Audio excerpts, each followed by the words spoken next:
So it's kind of like, in fact, there was a good Big Bang Theory episode where Sheldon is trying to decide whether he's going to get the Xbox or the PlayStation. Of course, it's a couple years back, so it's probably, I think it was Xbox One and PS4, I think. Right, yeah, I see to recall that really episode. Kind of hilarious. Oh, yeah, it kept going back and forth. Right. They flip a coin, they kind of lose it. I mean, it's hilarious.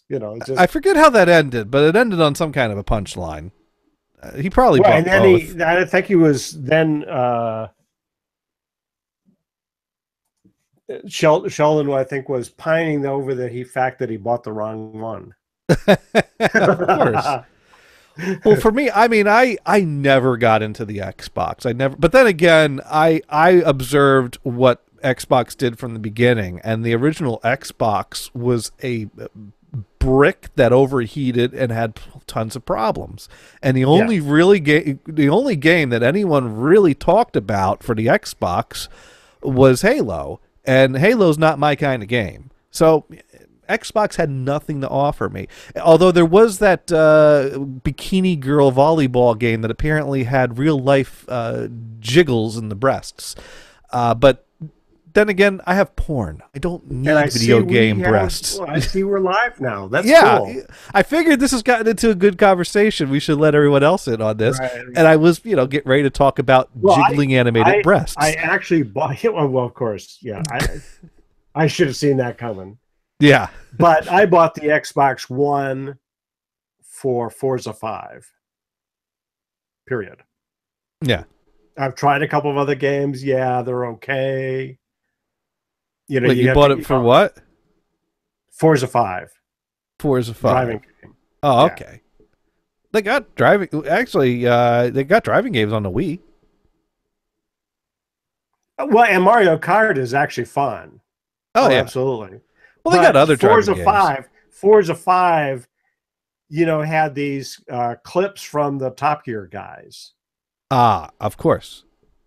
So, there would be a pause when you get to a new track, and then, one of the knuckleheads, Jeremy Clarkson or somebody else would get on and talk about it.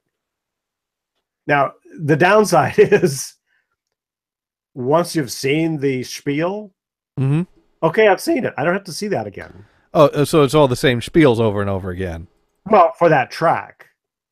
So the adventure is you go through all of the tracks and you get all the spiels. Okay, I'm done with that piece of it. Now I'm just going to play the game. All right. Well, you know what? Before we're going to dig more into this, but we should get a proper starting point, because what we need to do right now.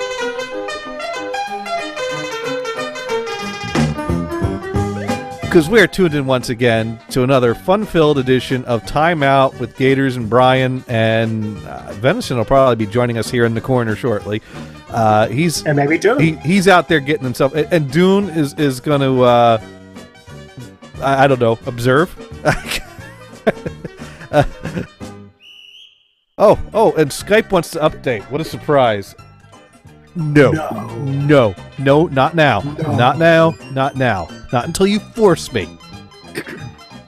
So anyways, and we're talking gaming. And we kind of got in the topic of, Brian asked me what I think like the strongest machine out there right now is, and I honestly don't know. I don't keep up on specs or that. I mean, I know Nintendo's got the Switch, which is once again an innovative type of thing that's unique to if you can find one. If you can find one. Right. Actually, I think these days it's not such a bad deal to buy a bundle through GameStop that comes with a game you want to get. I think there are, bundles that just, come with the system and the game you want to get. Absolutely. And now there's some bundles that are bullshit. But what pisses me off, though, is that you don't even have the option to not buy a bundle. If you walk into a GameStop and say, I just want to buy a Switch for $300, they're going to laugh at you and be like, yeah, you and everyone else. And it's like, dude, you have them in the back room. Why don't you just go grab one of those and give that to me and take my $300 and shut the fuck up? I don't. This is no way to run a business. You got product, we got money. Do you not understand how this works? Yeah, no, The video game they industry leave is me just so walking fucked. out. Well, at GameStop, pretty much every time I walk out, I'm slightly disappointed. You know, it could be better. I mean, why don't they have machines that you can try games out? I have to buy it. You know, of course, today's retail in general, like, oh, I see this knife. Okay, Right. this knife is really cool, but it's all in this fucking plastic shit. You know, I want to hold the knife in my hand to see how it feels. Well, that's what flea markets are for. Damn it. I remember... you have the answer. So do you want to go to a flea market? I tell you, you go to a flea market, you're guaranteed to see at least one counter with a bunch of knives spread out that you could pick up and hold in your hand. Or Renaissance Festival or Scottish Games or whatever. Yeah. There are plenty of places you can go to hold knives and put your fingerprints all over them. I'm just saying. I mean, heck... But Big Five, you know, has a counter and they'll have the knives in the counter. But like, oh, there's that one that's in the plastic there. Like, do you have one of these out too? And the guy says, no, sorry. And then that's the end of it. Kind of disappointing. Well, they probably didn't really want to sell that one anyways. Yeah. Generally, if it comes in plastic, it's probably cheap. Well, this one was $35. I don't know what the normal price is for a knife. Well, this type of knife, that's it's a big one. It's a big chopper. Okay. And there are others that, okay, so this was $35. Other ones of that category are anywhere from about 25 to 50 to way the hell up there. Yeah. You know, of course, the lower end ones are made in China, as everything in the lower end is. No, it's China. Got to pronounce it right. China. You got to sound like you got brain damage when you say China these days. China. Pretty soon, all this stuff will be made in Vietnam and Laos and Cambodia. No worries. Yeah. Hey, as long as it's made. Right. But anyways, yeah, this was, and this started because I'm trying to, you know, show off my trick I figured out in getting a Game Boy player and a GameCube to play with this, what's the word I'm looking for? A software. Someone made their own program that will play with the Game Boy player, that has the option to zoom in, has a better looking color than the official boot disc did, and you can load it off of a GameCube memory card if you have an exploit that will and I figured out how to do it without having to buy an action replay disc, although I broke down and bought an action replay disc, and then I figured out how to do it without the disc before the disc got here in the mail. So there's $50 I'll never see again. But anyways, I'm going to try to make a YouTube video that actually shows how to do this that isn't filled with technical problems. But it's not like anyone really cares anyways, so, you know, whatever. You never know. I went into YouTube to look up how to change the license plate light bulb on a Camry. And there are several videos that show that. And you watched one of them. Actually, I watched a couple. One guy goes on for 20 minutes explaining how to do this. Like, you know, you get into it, you're going to go, okay, this is one of those videos. The guy's going to just go on and on and on and on. So I found one that was just, 5 minutes, whatever. When you're trying to find a video about changing the license plate light bulb in your Camry, and it starts going into the history of Thomas Edison and the invention of the light bulb, you know you've picked the wrong video. This is more information than I need. Right. Although the one that I did pick and played through, he's opening the trunk lid and, kind of showing how to get into it. And he bangs his head and he adds that as one of the steps that you take. Yeah. So in the comment section, I said, so what you want to do is before you bump your head, you want to put a hat on your head so it's less painful. Yeah, he forgot that step. Of course, this is like a year old, so I doubt that anybody cares. The latest comment was like 3 months ago. So yeah, great video, man. Yeah, one of those. Well, I've been watching, someone posted on YouTube the entire TV series of Starman. So I've been watching those lately. Oh. Yeah, that was a good series. I liked it. I heard of it, but I never watched it. Well, here's what happened, because my mom bought the movie Starman on VHS tape like many years ago when I was younger. Yeah. And I watched it, and it was a good movie. Entertaining movie. I mean, if anything, it teaches you about driving. You know, red light means stop, green light means go, yellow light means go very fast. Exactly. The way my mom taught me. Right.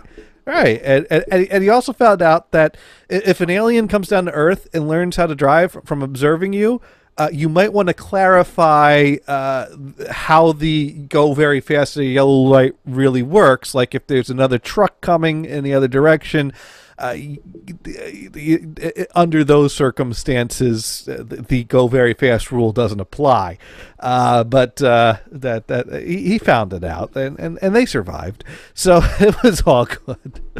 But yeah, they made a TV series. Well, what it was is the end of the movie.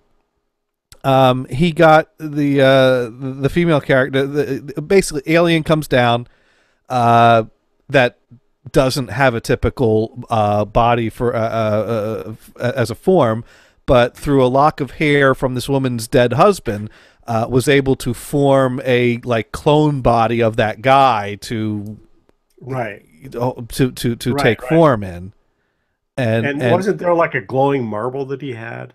Well, yeah, and there's a difference between the movie and the TV show with that. He came with a certain supply of marbles that would allow him to perform like miracles, like bringing something that had died back to life, or healing, or and he only, and every time you used it, it disappeared, and he only had a certain number of them.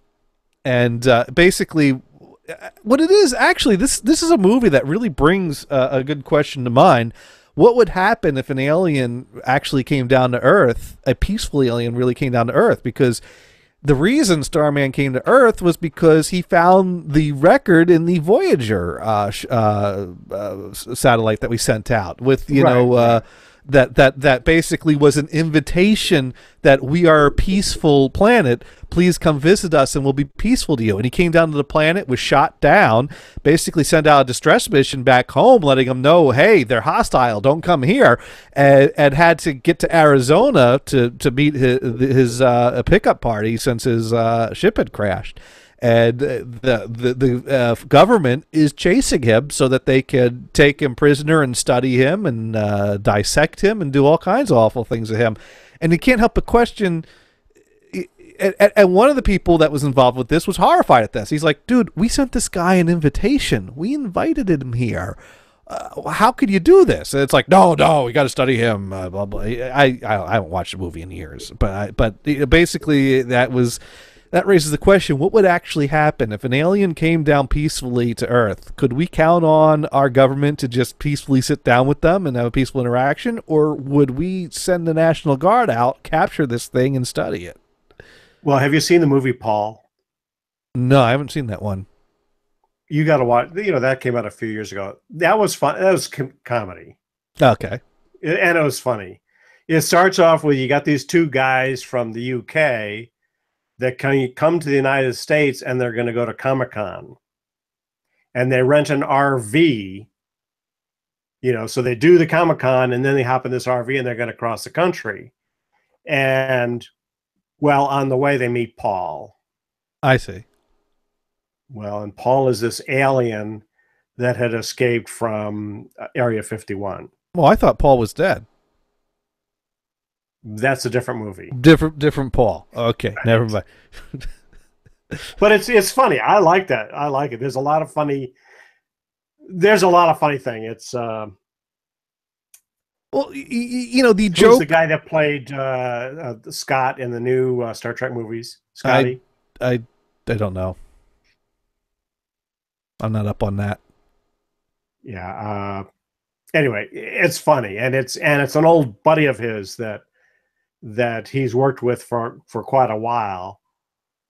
Well, there's many great ways to tell the joke of imagine a life form that has no familiarity with how we live and mankind, observing and trying to make sense of this. And there are many jokes to be made there. And I think a movie that does the best job of that is that movie that's like a documentary about the mating rituals of humans as narrated by some alien life form that's like observing, and they got a lot of the explanations wrong. Okay, I haven't seen that. Is that porn? No, it's not porn. No, I was just checking, man. You know, the mating. After all, as I said in the tweet, we talk about sex, drugs, and rock and roll. Yes. No politics or religion. Yeah.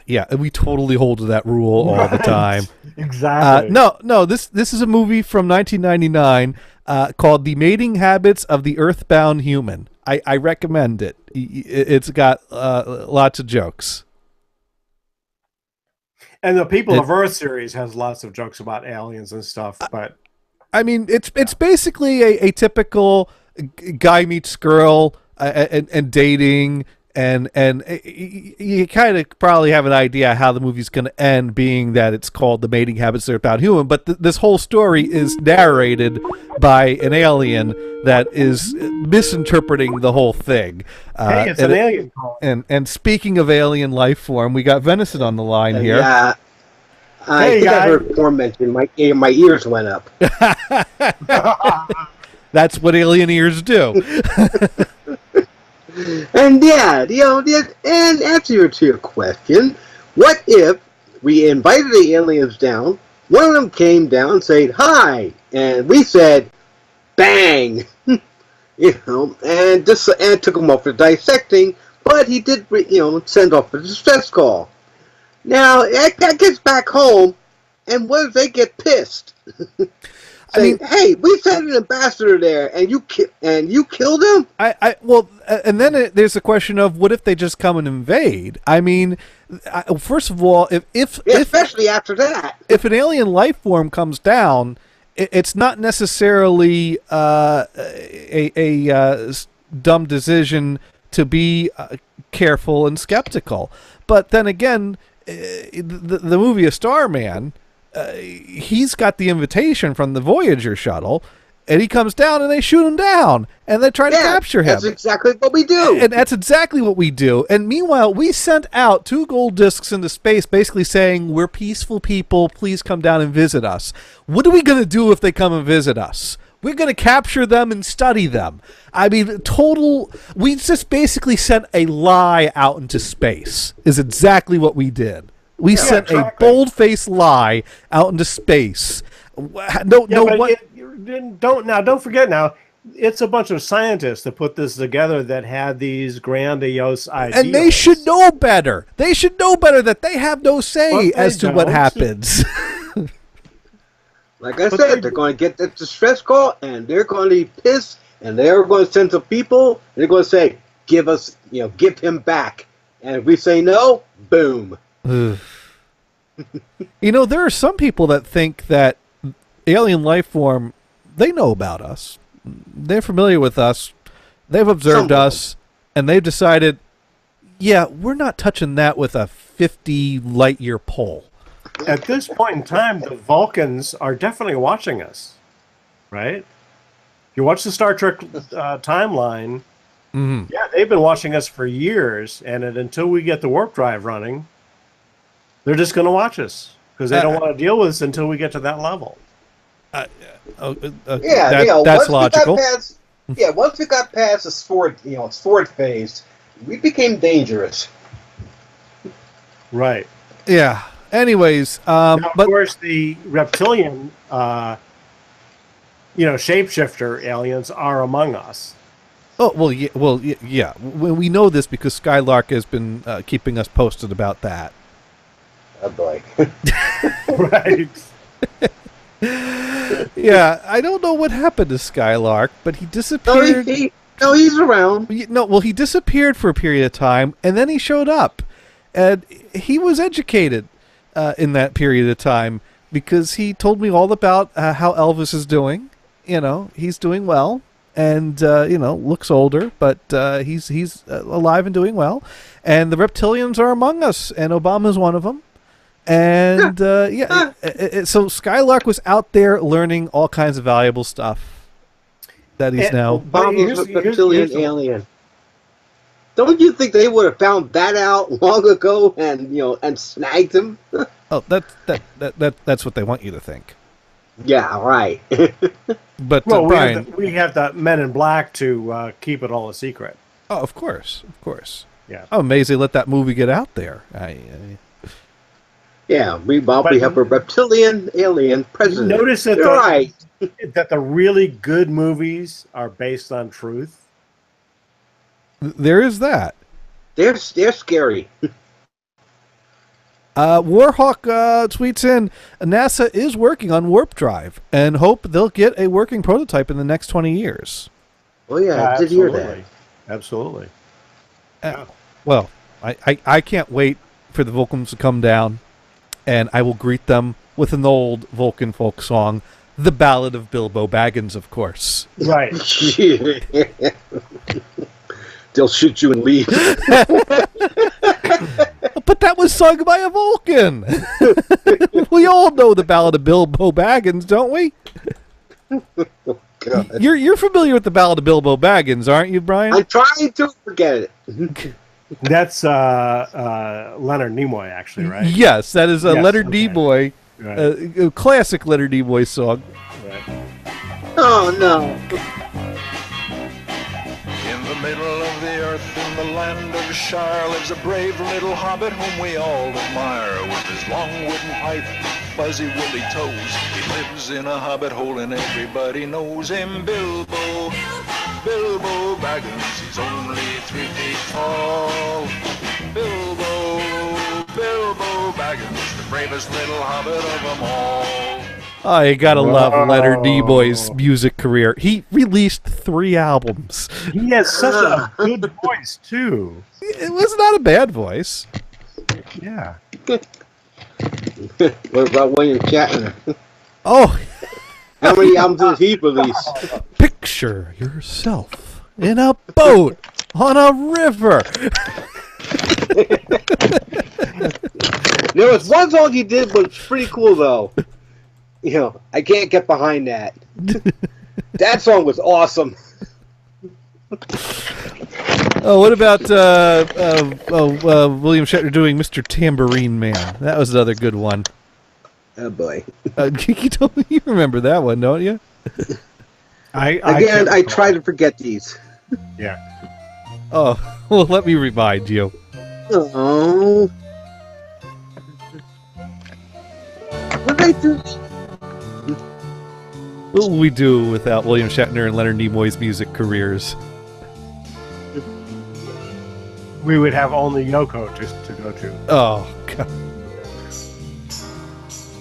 Hey, there's that tambourine. Got a kind of... Mr. Tambourine Man. Hey. Mr. Tambourine Man? Hey, Mr. Tambourine Man?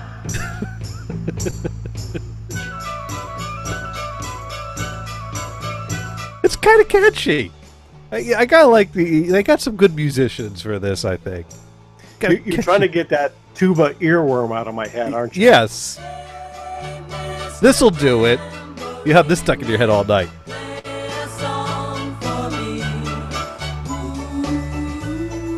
I'm not sleepy, and there is no place I'm going to.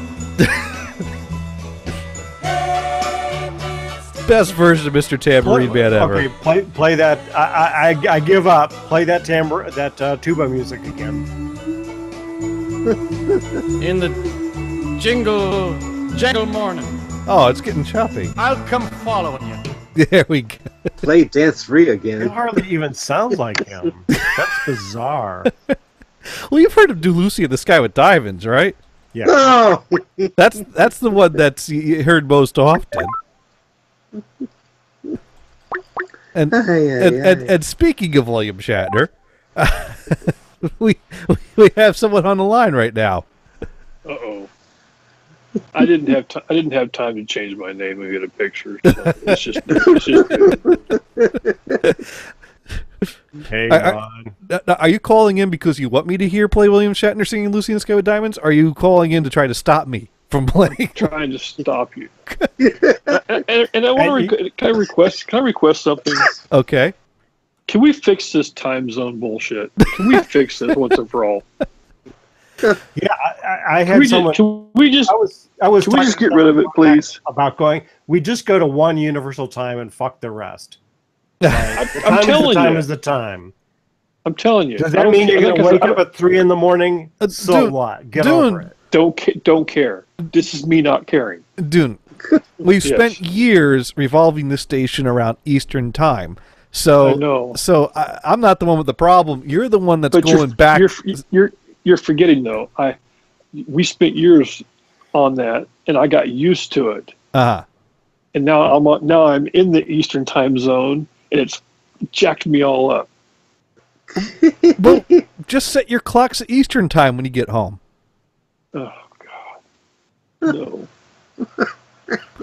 let's just pick one. Tell you what, we'll work on this right now. Everyone in this room right now, if you're listening to your show right now, set your clock to 8:24. Brian, set your clock to 8:24 right now. It is not 5:24. It's 8:24. It 8:24. We're right. You're wrong. Time. Let's compromise. We'll cut it right down the middle. No. Ain't no compromising. Eastern is the time. Majority rules. No. Middle. Right down the middle. What do you think this is? What do you think this is? The Electoral College? We're going popular vote here. Fuck Mountain Time. They don't count. I think there's more people in California than there is New York. So. You lose that one too. Yeah, but they're not voting. Right down the middle. Shink. Right down the middle. Whatever. 7:24. Let's just make it so. Well, if we go right down the middle, there's 4 time zones in this country. So yeah, but not straight down through Kansas. There's not. We used to get callers in from Australia. I think we should go to Universal Time and get over it. Everybody, just go to Universal Time. Universal Time. Right, I'm with you. I don't like I said. If it's midnight and it's bright day, sunny day, and it's not Alaska, I don't care. That's just the way. You know what? That's what midnight is there. I'm okay. I'm okay with. You know what? Time is only what you make it. You could call this hour whatever you want to call this out. We could call this Twinkie O'Clock. I don't care. It's still 8:25. I'm still convinced that somebody somewhere owns the rights to Eastern Standard Time and all those standard times, and especially the daylight savings times. I think that's what it is for them to actually put that feature on a clock where it automatically does daylight savings time. Somebody gets paid. I'm convinced of that. But where does that money come from, though, Dune? I like the idea, but where does that money come from? Are we? I don't know. I don't know, but somebody. Every time you buy a clock, a nickel of that goes to the Daylight family. Yeah, whoever they are. They invented daylight savings time. They're the Daylight family. Right. They get a nickel for every clock you buy. And they make so much money that they can actually lobby to make this not go away forever. Exactly. You know, actually, was it you and I that talked about this? Wasn't it on this show we were talking about Indianapolis? Wasn't that this show? It could have been. I think it was that they actually did away with daylight savings time for a while. Well, Arizona doesn't do daylight savings time. Well, this was just one small place in the middle of Indiana, though. Yeah. There was a little pocket. they're like F you. Because they'd rather be on Chicago time rather than on East Coast time, I think. There are places like that where you got to set your clock just across the street. I think because of government intervention, it got changed back. But I think it's pretty funny that somebody actually took a stand. Well, it's all government intervention anyway. Well, it must have been on the state level because states don't have to. Because Arizona, they don't do daylight savings time, right? And I know this because half of the year, when I lived in California, there's a Tharco location in Phoenix. And half of the year, they were on the same time as we were, and half of the year, they weren't. Train schedules get all messed up. To me, it was like they were switching between Pacific time and Mountain time, but that's not what it is at all. Because when I said, oh, yeah, your hour changes, they go, no, your hour changes. We don't. We stay the same. You're the ones that set your clocks back an hour. What was really funny, I was in a restaurant in Australia, and they had the clocks on the wall, New York time, London time, et cetera, right? Right. And I looked up at the New York clock, and I said to the waitress, by the way, your New York time is wrong because they just switched to daylight savings time. And she looked at me like I was from outer space. She's like, a crikey, we don't give a flying fuck about that. She could not. I gave her the short explanation of it, like she was just dumbfounded. Lucky she didn't do that sign where she points at you and then they come and kick you out. That's why I suddenly shut up. Like, okay, right? Don't mess with Australia. That's right. That's right. That's right. I learned my lesson. They'll make you walk to the back. They'll make you walk to the backyard with no shoes on. They have so many critters there that are just going to out to kill you. Yeah. Yep. That's still my favorite. That's my favorite saying, though. Come to Australia, you may not die. You probably won't die, I think was you what Emily won't die. Emily has told me several times. You probably won't die. I never can say that right. I always screw that up. Yeah. But it's same meaning, different words. There yeah, we got the gist of it. Yeah. But anyway, so like I was saying, I've started watching the Starman TV show, which is basically the end of the movie. He had to go back to his home planet, and the woman Jenny Hayden that helped him get to the meeting point. They fall in love. It was a TV show. Well, it was a movie, then it was a TV show. I didn't know never knew that. The movie ended with she was pregnant. He left her the last marble and said it's for the baby. He'll know what to do with it. He'll know what to do with it. Yeah. Right. You didn't know they made a TV series afterwards. I did not. No, I did not. No, they made it it's like years later. The son is a teenager, and he accidentally activates the marble, which calls his dad to come down. And so they're, of course, FBI is trying to chase them down. So they're, dodging the FBI, and they're trying to find Jenny Hayden again because she's been missing, and he was in foster care. And but in the TV show, his marble doesn't disappear. He's just got a marble that does magic when he needs it to. And it's just the one, and it never disappears. So it's a little inconsistency there. Maybe it's the upgraded model. Well, the whole thing that it disappeared, they just kind of says, that's inconvenient. Yeah, exactly. So where did it go? Yeah. So his dad came back to Earth then? Right. Well, he came back, but he came back, but he took the place of a photographer named Paul Forrester, who died in a helicopter crash as he came down. So he got a sample of his blood and was able to duplicate his DNA, and it kind of took his place. But does he still like Dutch apple pie? The first episode, like this girl that thought that he was Paul Forrester is like ordering room service for him, and it's like, what do you want? And he goes, Dutch apple pie. And she gives it this funny look. He's like, I had it once. Okay. And she's like, whatever. I know what you like it. So she orders a cheeseburger and fries, and then he gives her this look. She's like, and Dutch apple pie. So yes, he still likes. But it turns out they did. I mean, the TV series only lasted one season. And yeah, I wonder why. And I knew about it because my dad mentioned that he remembered something about the TV series. And when I was going through all our old like VHS tapes that have things taped off of TV, I found one of the episodes of it was taped off of TV. So apparently my dad watched it, missed it one night, and taped it. And so I was like, oh man, where could I ever find the others? And I couldn't find them anywhere because they didn't reissue them at that point in time. In 2012, they actually put out a DVD set of them. And someone ripped them all onto YouTube, so I've been watching them. I'm about halfway through now. Cool. Now, before I forget, did you do your homework and watch the movie you were supposed to watch? Not yet.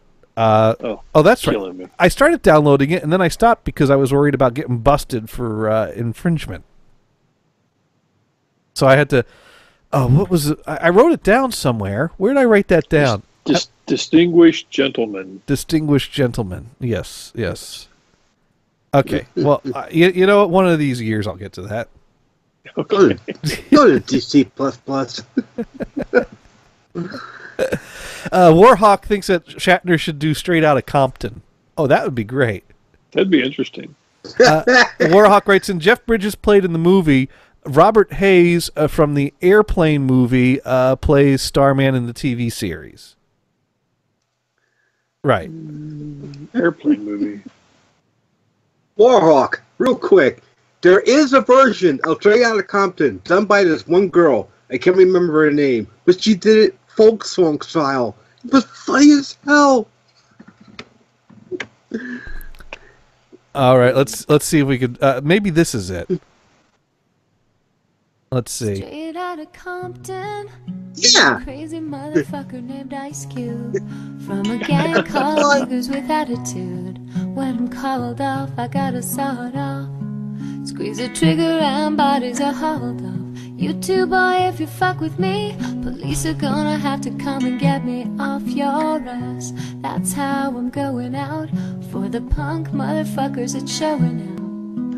Niggas start to mumble, they wanna rumble, mix 'em and cook 'em up in a pot like gumbo. Going off on a motherfucker like that with a gat that's pointed at your ass. So give it up smooth, ain't no telling when I'm down for a jack move.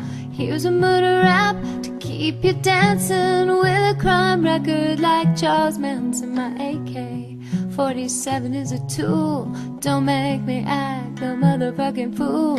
Maybe you can go toe-to-toe. Maybe I'm knocking niggas out the box daily, weekly. Are you sure you're okay with this medicine? I love this song. I don't think she's the right persuasion for all these lyrics. She's allowed. You're giving her a free pass. Yes. So it's okay for white folk to say these things if it's in the style of a folk song with acoustic guitar accompanying it. If it's the original song. If it's okay. Well, what was that movie where Chris Rock was a dead person in the body of an old white dude, and he's like singing N-words wanna die, and someone just punches him in the face because he's singing along to the song, and he's just like... I don't think he got a free pass on that one, even though he was singing the song because he liked it. That doesn't always work. Warhawk wants that link. Oh God! Because you know what he's going to do? He's going to make it into a. He's going to put 120 beats a minute to it. That's exactly what he's going to do. All right, we're that song's awesome. We're tweeting that link right now. Good. Yes, that was Nita Gordon doing Straight Outta Compton. Wow. No, but now, Dooney, have you ever seen the movie The Mating Habits of the Earthbound Human? Never heard of it. No, I never heard of it. Oh, no, you all, trust me, this is a hilarious movie. Does this one have 3 X's behind it? No. You know, I asked that question too. Brian was thinking the same thing. No, it's a 1999 American mockumentary directed and written by Jeff Abugov and starring David Hyde Pierce, Carmen Electra, Lucy Liu, and Mackenzie Aston. A mockumentary. Well, yeah, because it's like love story between this man and woman, but it's being narrated by like an alien that is trying to explain the mating habits of humans, except that he's totally misunderstanding all the things that we do. It's sort of like Mars Needs Men or whatever that show was. Something like that, I guess. Mars Needs Women. Oh, women. Okay, that's what it was. I wasn't sure. And that one got 3 X's next to it. No. What, Brian, are you looking for something to watch after the show? No, I'm just trying to get the clarification. Oh, okay. All right. Brian's over there on Brian, it's real simple. Just do Google search for BEEG. That will get you where you need to be. Heck, all you gotta do is a video search on Bing. Well, that too. Now, I don't know that for a fact. I've heard people talk. I remember. Oh, apparently Warhawk has found a redneck version of Gin and Juice. Gin and Juice. Gin and Juice. I don't think I know that one. Yeah. Is he going to send us a link You so know we why? can play it? Well, I'm going to do a search myself. I think we just do a search for Gin and Juice redneck version. It comes up. Let's see. Let's see what this is.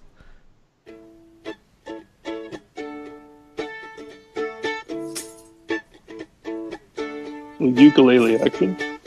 So much drama in LBC, it's kind of hard being Snoop D-O-double-G, but I somehow, someway, keep coming up with funky ass shit nearly every single day. And can I kick a little something for the G's and make a few friends as I breeze through? Don't you know it's 2 in the morning and our party's still jumping? Cause my mama ain't home. I got the bitches in the living room getting it on, and they ain't leaving till 6 in the morning. So what you wanna do? I got a pocket full of rubbers and my homeboys do too. Turn off the lights and close the doors, but what? We don't love them whores, and we gonna smoke in house to that. Jesus, hose down like you motherfuckers bounce to that. And I've been holding down straight, smoking in house, gin and juice, laid back, with my mind on my money and my money on my mind. Rolling down. What do you think of that one? Catch What was he thinking? What? I think I like Thunderstruck, sung by the.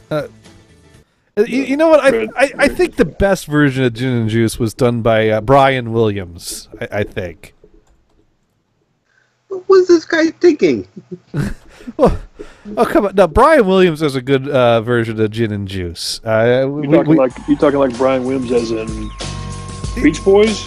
No, as in so much drama the news guy. It's kind of Oh, hard okay. being Snoop the old double G, but I somehow, some way keep coming up with funky ass shit like every single day.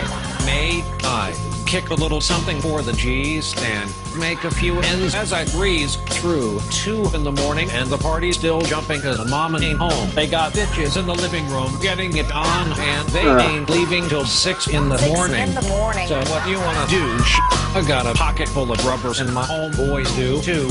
So turn off the lights and close the doors. But what? We don't love them hoes. Yeah. So we go smoking out to this. I take it you didn't really down do while this. you mother bounce to this. Someone was Rolling taking down I'm the watching street, it live right smoking now. He and said every one of these words. sipping on gin and juice. Really?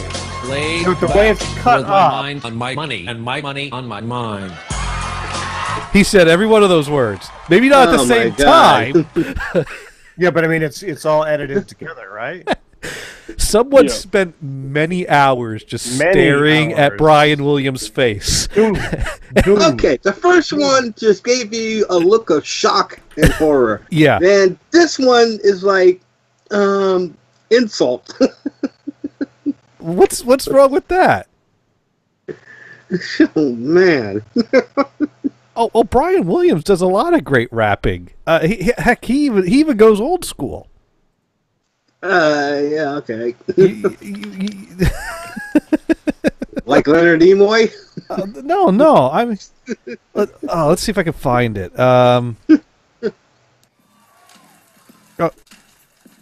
This ain't the original one. The hippie to the hip hop, you don't stop the kick to the bang bang, cookie say up jump the boogie to the rhythm of the boogie the beat. Now what you hear is not a test. I'm rapping to the beat, and me, the groove, and my friends are gonna try to groove your feet. See, I am Wonder Light, and I'd like to say hello to the black, to the white, the red, and the brown, the purple, and yellow. But first, I gotta bang bang the boogie to the boogie say up jump the boogie to the bang bang boogie. Let's rock. You don't stop, rock the rhythm that will make your body rock. Well, so far, you've heard my voice, but I brought two friends along. And next on the mic is my man Hank. Come on, Hank, sing that song. Check it out. I'm the CA Sandy O'B, and the rest is FLY. You see, I go by the title of the doctor of the mix, and these reasons I'll tell you why. You see, I'm 6'1", and it turns on, and I dress to it. Is that great rapping or what? See? Who knew that the NBC News team was so great at old school rap? So talented. No, what's funny though is after Jimmy Fallon did this to Brian Williams several times, was Brian Williams' reaction to it because he came on the show and he had this to say. Brian Williams, just don't know how to thank you. It may take me a couple months to repay you for all you've done. You know, Jimmy, here's the deal. Every night I'm downstairs, I'm doing the broadcast that pays for your hobby and all this. So, pretty hard. Brian Williams is a pretty funny guy. You ever notice that? That was good. Yeah.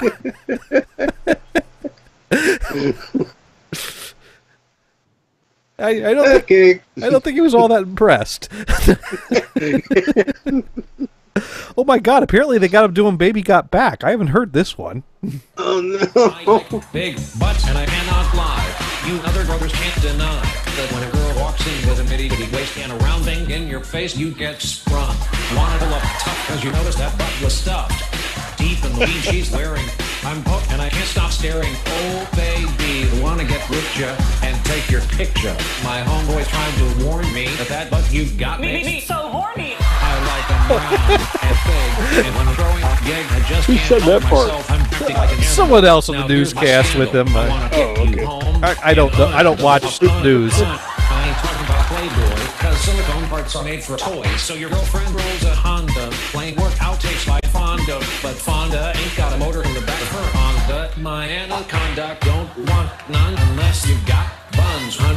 You can do side bends or sit-ups, but please don't lose that butt. So ladies, ladies, if you can roll my Mercedes, shake it, shake it, shake it, shake it, shake that healthy butt. Baby got back. That was great. Wow. Okay, he's doing a comedy. That's pretty good. Yeah, that is. That's just so weird, just hearing him singing. It's very well done. Very well done. Yeah, nicely done. Weird. Warhawk writes rhythm in, and everything. Warhawk writes in, at least K-pop is safe from Brian Williams. Suggestion time. Oh man. Well, anyways, yeah. So I'm glad we got you on the line here, Dune. You made reference. Apparently, you've been watching me on Twitter today. I'm getting Not on purpose. I'm getting vodka.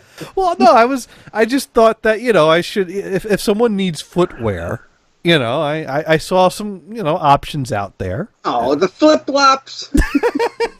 It's Jesus Christ. Well, Dune, that's what you would call an evolving opinion, right? I mean, that's what you would call it. That's.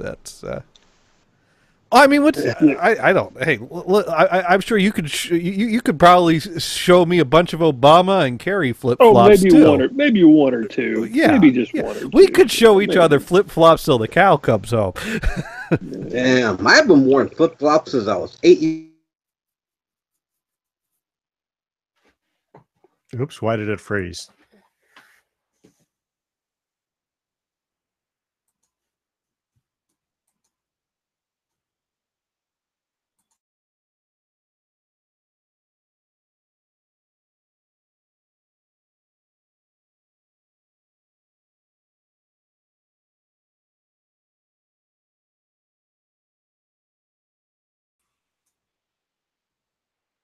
Yellow.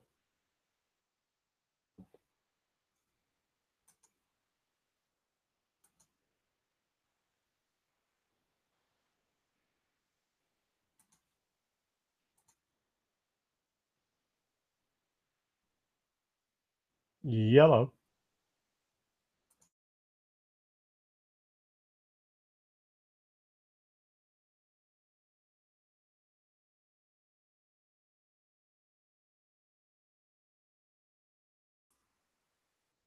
Yellow. It's spinning.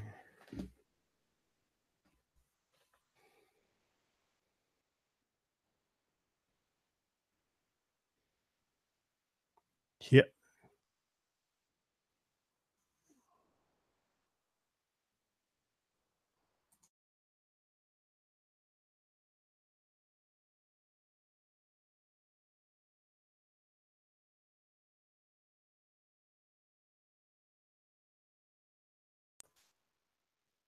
Yellow.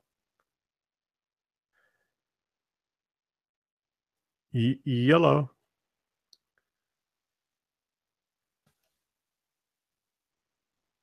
Hello.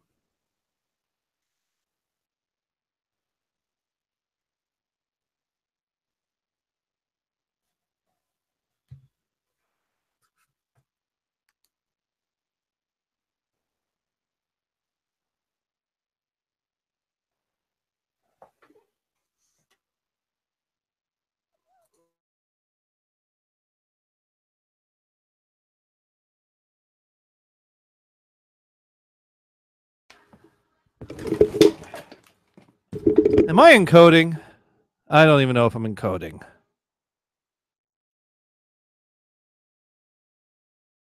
I might actually be encoding again. All right, let's see if we can get people back onto Skype.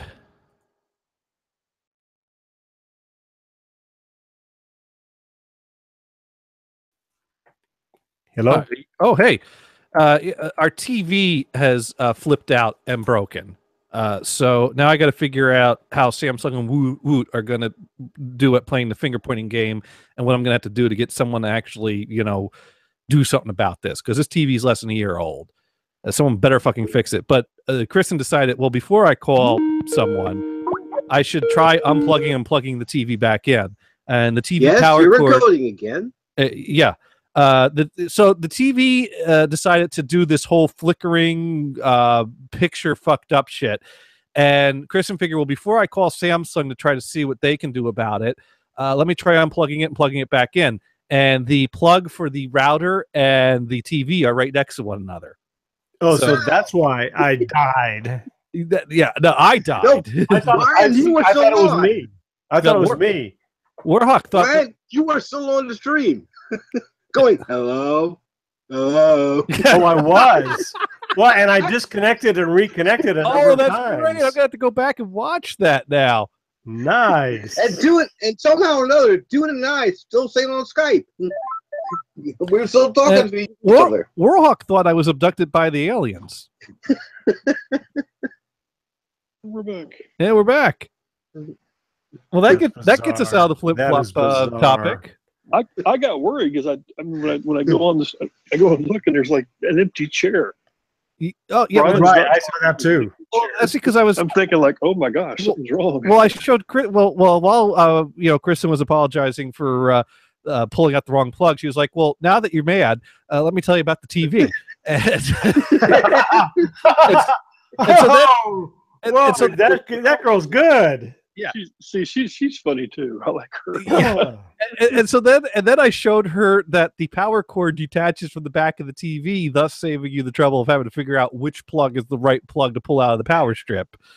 And I just turned the power strip off next time. well, that would have turned everything off. Well, there you go. which happened anyways. But you know you got it. But that's too bad. The TV's taking a crap. That's well, you know, the thing is, and who knows? Hopefully, someone will step up and do the right thing, because I don't have like a receipt for it. I have the original. Yeah, I still have the original box for it, so there is that. But you know, I bought it through Woot as a refurb. And so, you know, I think the manufacturer is going to pull a whole, well, this is a Woot refurb. We're not, you have to talk to them about it. And I don't know. Well, I'm sure it still had some sort of warranty. Well, you know, that's the thing. What does it have? Also, the other side is, can you go into Woot and pull up that invoice? Oh, heck, everything I ever bought from Woot is still on my account there. Yeah, so you can just pull up the invoice. So there's a receipt you can get. That's easy. But Sam's normally refurbs are sold with the same thing as new. But absolutely, yeah. But I think that these were sold with the whole don't go through the manufacturer, go through the retailer.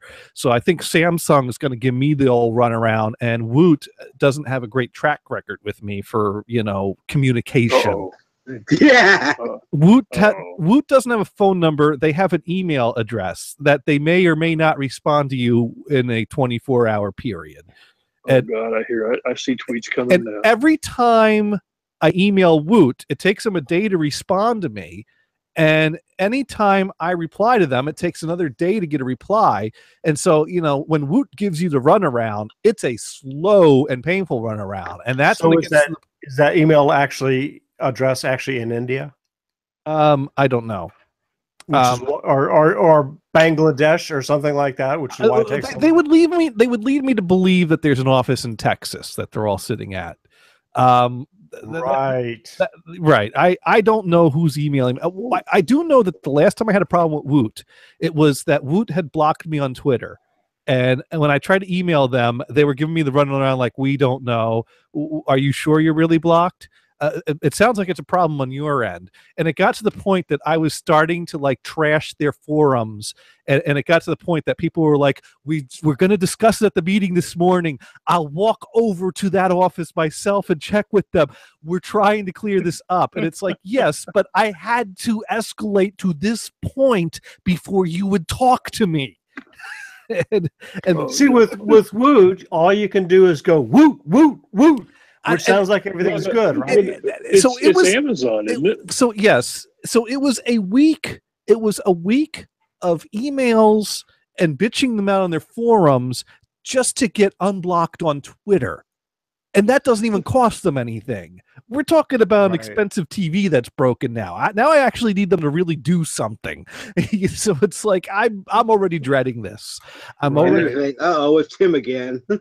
So step one: download that receipt and see if they talk about the warranty and how to do it. Yeah, and the other thing is you can go to Samsung, and the other or just go to Samsung anyway and be ignorant. And the other thing is it's within a year, but it's probably more than 3 months. So if they give me the whole 3-month warranty, that's not cool with me. That if a TV breaks within the first year and after 3 months, that I can't imagine that.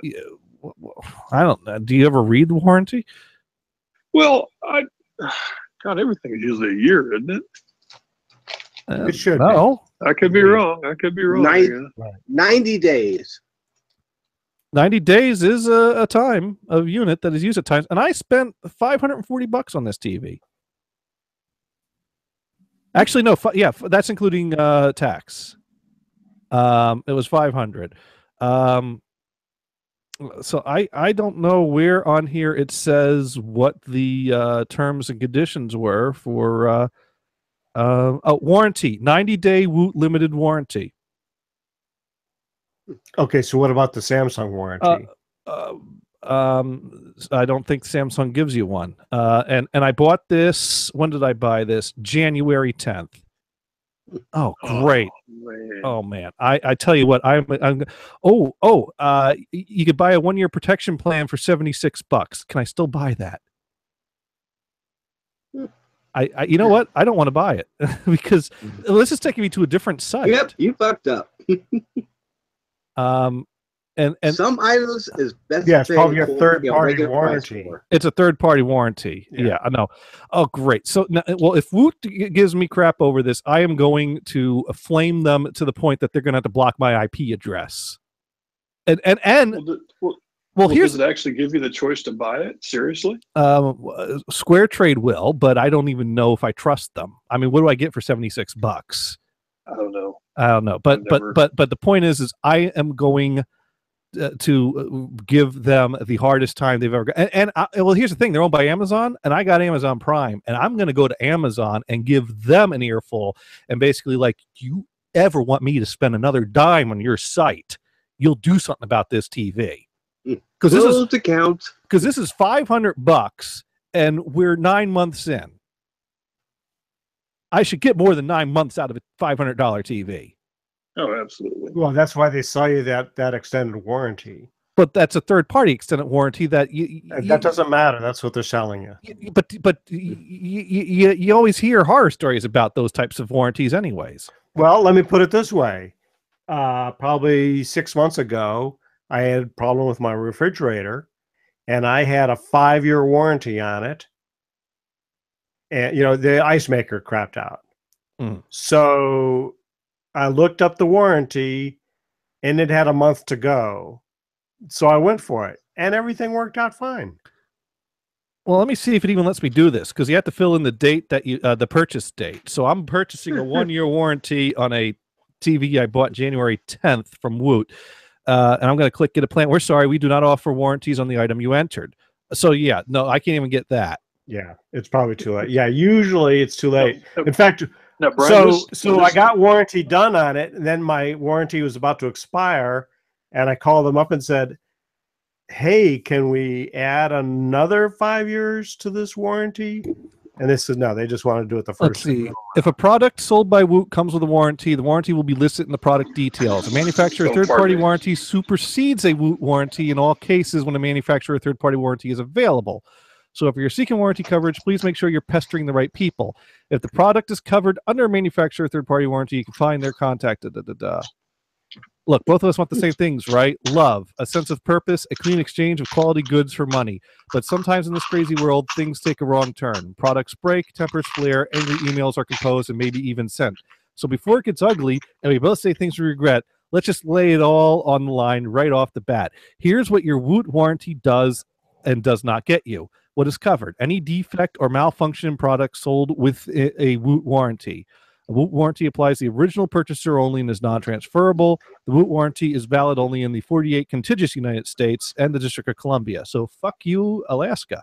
What is not covered? I edit that last part. Products sold on Woot with the manufactured warranty. Batteries, any problem that is caused by abuse or misuse of the product, or products described as crap or crappy. We think you knew the last one already, but it bears repeating. For how long? Unless otherwise known in the product details, Woot warranty covers a period up to 90 days. What Woot will do, replace the product or upon customer request, see how to get service, contact Woot service. So Woot will only honor 90 days. So the question is there any kind of Samsung warranty that came with this device that lasts a year? And that I don't know, but a lot of times you can go into the Samsung site and look up the model number. And there's, in the support page for Samsung. Okay. All right. Well, Kristen's already on the phone with Samsung as we speak right now, actually. But let's take a look. Oh yeah, I got Samsung's page for that model. I don't know if that's going to tell me anything about what warranty it comes with, because that probably varies depending on. Is there a tab on the warranty for warranty? On Samsung's page for this TV? Yeah. No, there's where to buy, add to compare, and add to wish list. Benefits, specs, reviews, support. All right, support. Power on your Samsung TV without the remote. See the answer. Update the firmware on your TV with USB. User manual. Oh, here we go. Warranty. View details. Yeah. All right. All right. Oh, this is a lot of small text. It's even funny how even on a computer screen that's set to a certain font, it still looks like small text. Limited warranty to original purchaser. So this is like a generic because this is. Let's see. Parts 1 year, labor 1 year, 42-inch and larger, carry in or in home. So since my TV is bigger than 42 inches, they do offer in home 1 year warranty. Now for commercial use, that's not me. This is home use. The limited warranty begins on the original date of purchase and is valid only on products purchased and used in the United States. Okay, all right. This doesn't say anything about refurbs being disqualified, but there's a lot of other small text here. I don't think it is, because normally refurbs are sold as new. Oh, okay. We unplugged the HDMI cables, and that stopped it. It's working. So, okay, we're gonna leave it off for the night. Okay. Well, heck, after the show, we could test plugging in one thing at a time. We might got a funky HDMI cable. That's true. Yeah. Okay. I just wanted to let you know oh, thank you. All right. I found out that Samsung offers a 1 year warranty. We've had it for 9 months, and Woot's 90-day warranty is going to get me nowhere but screaming at them. But it sounds like yeah, no sense in doing that. Samsung, we don't want you blocked. No. It's a pain in the ass to get unblocked from Woot, but right. Yeah. But anyways, yeah. So 42 inches or more, they'll even do in-home service. So we don't even have to. Yeah. Thought you were a kid? Well, I thought I was a teenager. Oh, okay. I said something about my husband, and he was like, "Husband, I thought you thought." You're gating. They can't hear you. No, he thought I was a teenager or something, because when I said something about, oh, my husband usually does this, he's like, husband, I thought I was gonna have to talk to someone, to talk to your dad. Oh, how cute. He thinks that I give the phone to my daughter and go, hey, call the TV guy. Yeah. Right. By the way, we appreciate seeing you rather than just your elbow. Brian appreciates seeing you rather than just your elbow. Oh, all of me. All of you. Well, yes. Thank you. You're welcome. All right. I'm sorry about disrupting the show, everyone. Bye. Oh, disrupting. This has been entertaining. That's right. By the way, HDMI, right? Yeah, we disconnected all the HDMI cables. Okay, and kind of a side deal on that topic.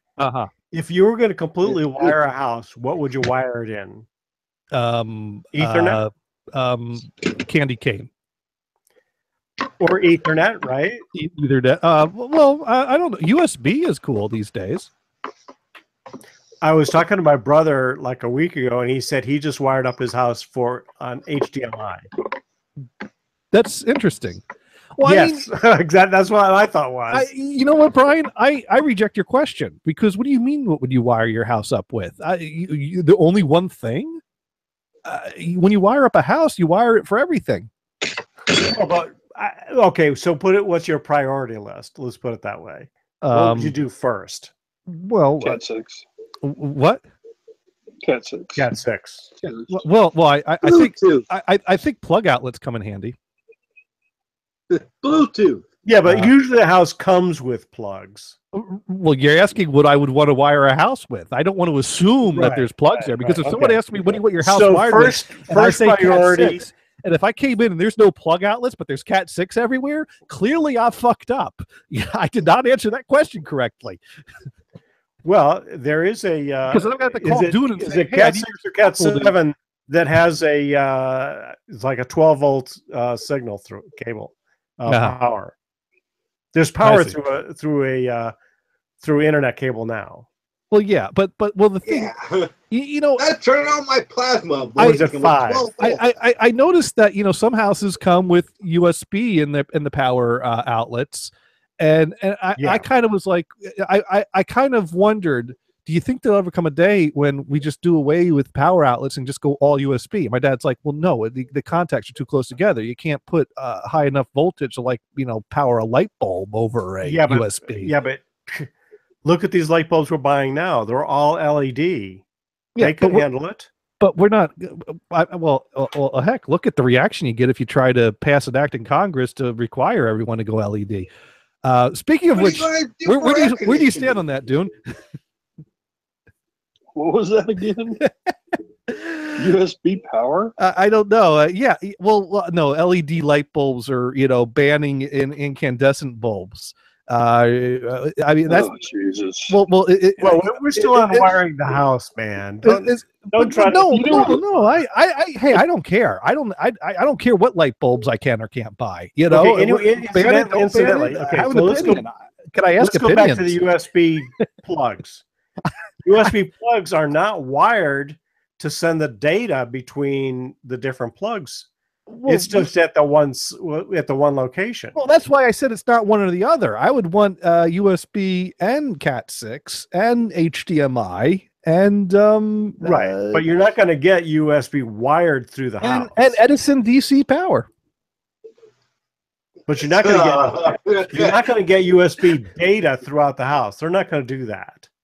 I guarantee throw a couple RCAs in there just to be funny. Just to be funny. Yeah, we got to I like that idea. Punch a few RCA holes in the wall too while we're at it. Yeah. Nobody likes Bluetooth. My first house I wired for speakers. Now they were just wire jacks and not the banana plugs. Well, what the hell, right? So let's talk about the upstairs neighbors. You hear any? What did you do to them now? No, people from Dallas. No, they were. Well, here's the thing. I'm starting to figure out the upstairs people. They were raised in a barn, and I know this because every morning when I go downstairs and go out to work, the front door is wide open, and every evening when I come home from work, the front door is wide open. I close it every time I pass through it, and every time they leave it open for me. That's very nice of them. I noticed last night that the bulb in our hallway in the back door was left on, and I was like, too tired. They had free electricity wherever they lived. Well, yeah. Well, the thing is I think the common areas is on its own power meter, so that is free energy. So you may as well leave those bulbs on. So I was like, okay, let's go down and turn that off. So I go down, turn that switch off. Back door open. I mean, ajar. I mean, flies are coming and going as they please. Like that's really sad. Yeah. I'm telling you, every morning I go down, the front door is open, and I come home, front door is open. At least there's like a closing like storm door, but the door is wide open every time. And it's like I don't get that. I don't get it. Who's that inattentive to their kids? This is almost worth putting a camera just to watch it happen.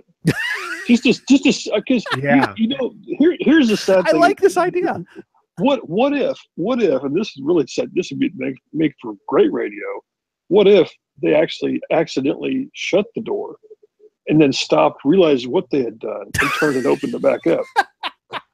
Right. These could be those people. I'm going to have to start a routine of, before I go to bed, walk downstairs and close the door, because when I go out downstairs in the morning to go to work, I know that door has been open all night, because I leave the house at 5:45 in the morning. It's not like they're getting up early and going out and walk the dog. I don't think they. Oh, so they probably left it open late at night. Yeah, they leave it open. Maybe the kid that's living there, they got kids, right? Well, they got There's three. A kid that goes out the door, leaves it open because he's going out to sneak for some smokes. There's three kids upstairs. There's and Kristen met two of them today when the fire truck showed up. That's another story, man. You cannot go past that. You can't just say you want to get off of the topic of the door and get on to the actual meat of the story. Is that what you're saying? All of a sudden, the door doesn't really seem to matter all that much. Not at all. Now, this story is unrelated. This is just a case of, how sensitive smoke detectors are, but they don't automatically call a fire truck. A few nights ago, apparently there's three kids. There's a teenage girl, a like somewhere around 7-year-old son, Kristen is guessing, and a baby. And I guess the teen and the 7-year-old are left home while parents work at times. So one evening, the teenage girl is trying to cook something for dinner, sets off the smoke detector, panics, comes downstairs and asks Kristen for help. And Kristen, walked up and kind of was like, oh, showed her how to wave a towel and open up a window. And that's when Kristen goes, oh man, that kitchen up there, you think our kitchen's bad? Their kitchen sucks, because they got the slanted ceilings because they're on the 3rd floor. So they're like, it's attic space turned into an apartment. So, you're bumping your head everywhere you go up there. Ooh. Hard hat required. Yeah. Yeah. And you kind of feel bad for the family of 3 kids moving into that type of apartment, but it is a 3-bedroom apartment. But it's just that hard hats required, and I guess the windows are really tiny in the kitchen, and the way it's split up is worse than ours. And so she said, hey, you need any help? Just come down, knock her door. Well, apparently, and Kristen, we can't figure out what it was because Kristen got the explanation from the 7-year-old, and apparently there's something that you lock it and it automatically calls a fire truck, and so somehow they triggered something upstairs. Like what? I lock it. I think he used the word lock it or something that they locked and automatically called the fire truck. But this explanation came from the 7-year-old. Roughly. Really. So talk about fake news. Yeah, so they did something upstairs that automatically summoned a fire truck to the building while I was at work, and but Kristen only got the version from the 7-year-old, or about, we're guessing 7. I don't know. Yeah. But so they did something of that. So those are my upstairs neighbors. When they're not trying to break through the ceiling to fall into here to be on the show, they're summoning fire trucks and leaving the doors open and leaving lights on. So did she see any bowling balls while she was up there? I didn't ask her that. Hey, Kristen. We got questions about people upstairs. I don't want to say too loudly. Yeah. Well. All right. So you went upstairs and saw their kitchen, right? Yes. Did you happen to see their stash of bowling balls while you were up there? Their stash of bowling balls is a 2 to 3-year-old girl. Oh, okay. Oh, so the baby's a girl. I'm assuming the baby's a girl because the baby has long hair. Oh. Did you not hear? Did you hear the highs as we were leaving for the flea market yesterday? Oh yeah. Yeah. Well, I got scared, so I was looking around for the disembodied voice, and I saw the face up in the window up above our bedroom. So they're friendly. Yes, they're friendly. They just were raised in the barn. They're just raised in the barn. Yeah. Yes. I don't want to talk too loudly about them in case I don't know how thin that ceiling is, and yeah. I mean, you should always be friendly to downstairs neighbors. Through it yet, so yeah. But I think, is it the baby or the 7-year-old that's jumping on this one? I mean, it could be the 7-year-old. Well, I don't know. Well, who's sharing rooms with who? Because there's 3 rooms and there's parents and 3 kids, so someone's sharing rooms. I'm not sure. And now, but you could say that the 2 younger ones are sharing, but one's a boy, one's a girl, and then the 2 girls, and that's awkward having a teen with a baby. Stefan and I shared a room when we were little. But I mean, we were like 2 years different, so it wasn't that big of a deal. Right. I mean, typically you share rooms. It's boys' room, girls' room, but teen girl and teen baby's kind of awkward. That is kind of awkward. Yeah, 7-year-old girl. I don't. You know, next time they nearly burn the place down, you need to get some more information from upstairs. Look, I reassured you about the smoke detector. Now you let me snoop. No, don't let them know you're snooping. Yeah. I don't know. I don't know. I don't know. But so now today, what happened today? They somehow summoned a fire truck. Yeah. Okay. So I've started streaming. This is a thing. I have to say this because I didn't witness everything that happened. I just caught the tail end of it.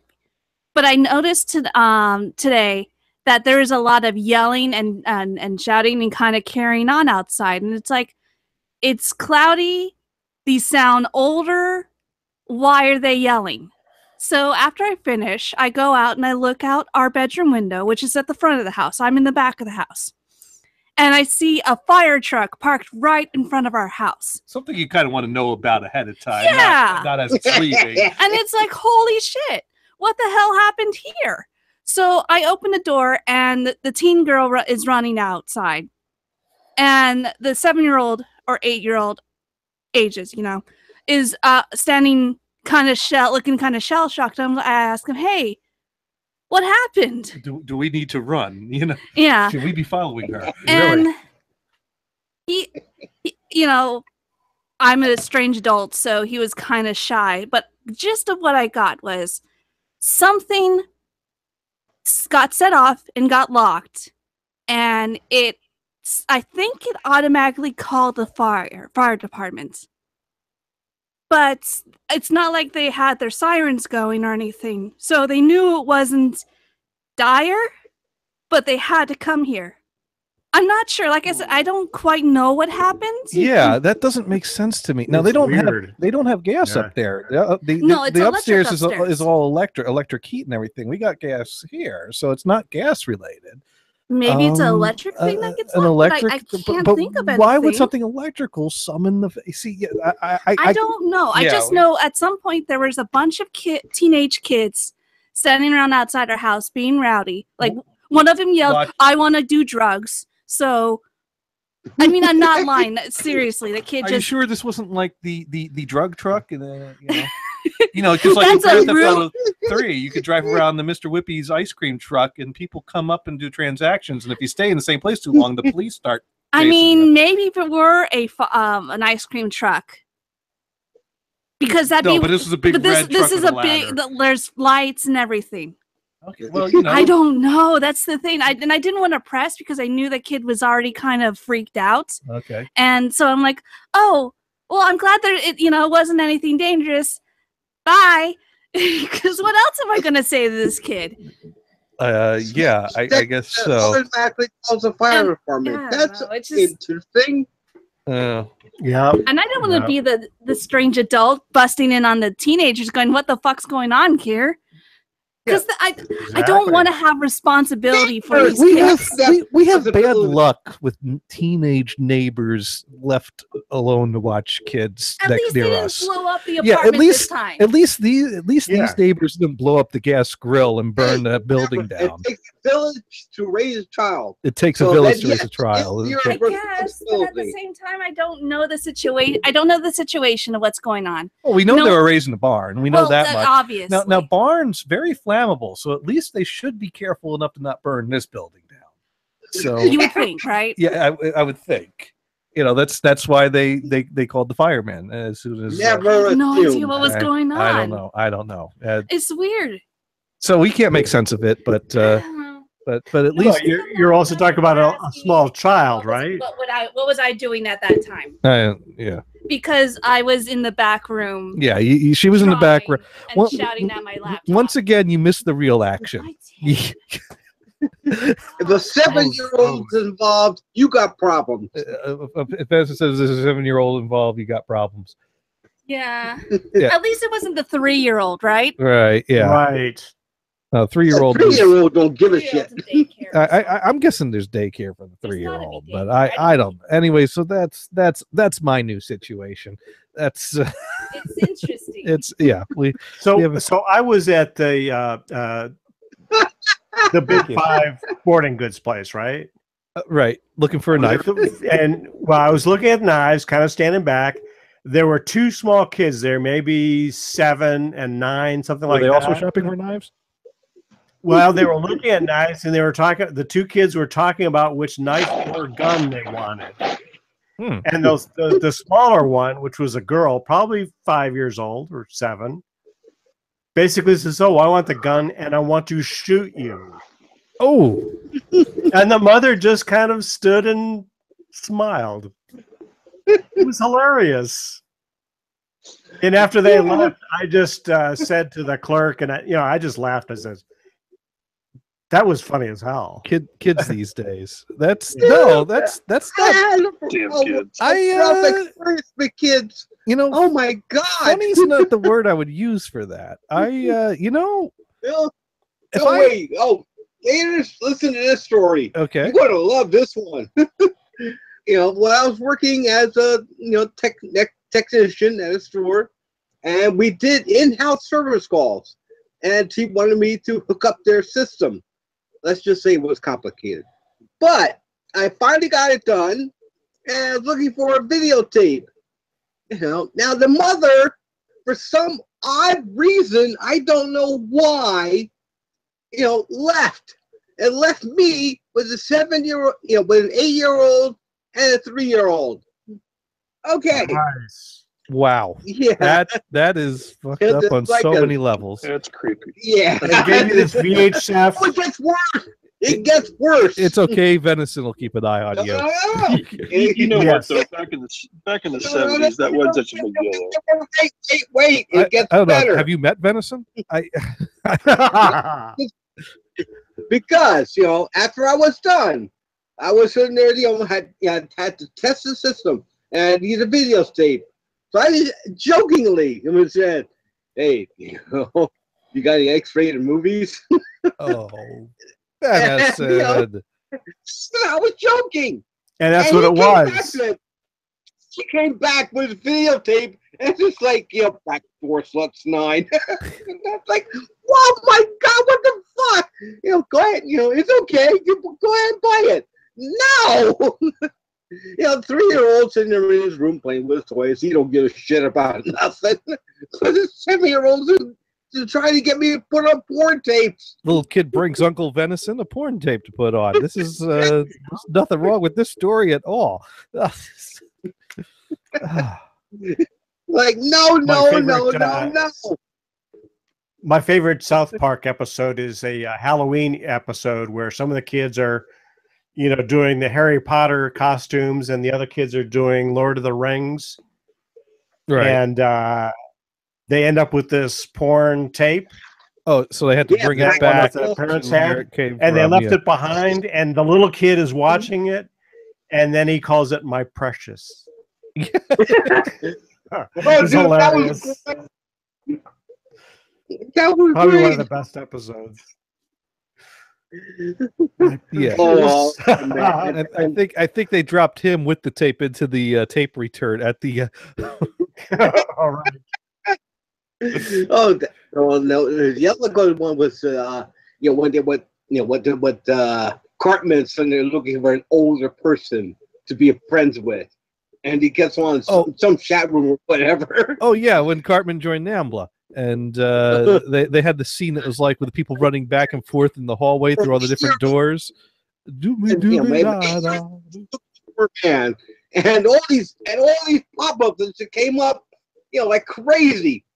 Now the thing is, if you take the pop-ups and if you recorded it and take the pop-ups and go frame by frame, you can read every single one of them, and some are pretty fucked up until you get to one that says, "Why are you reading this?"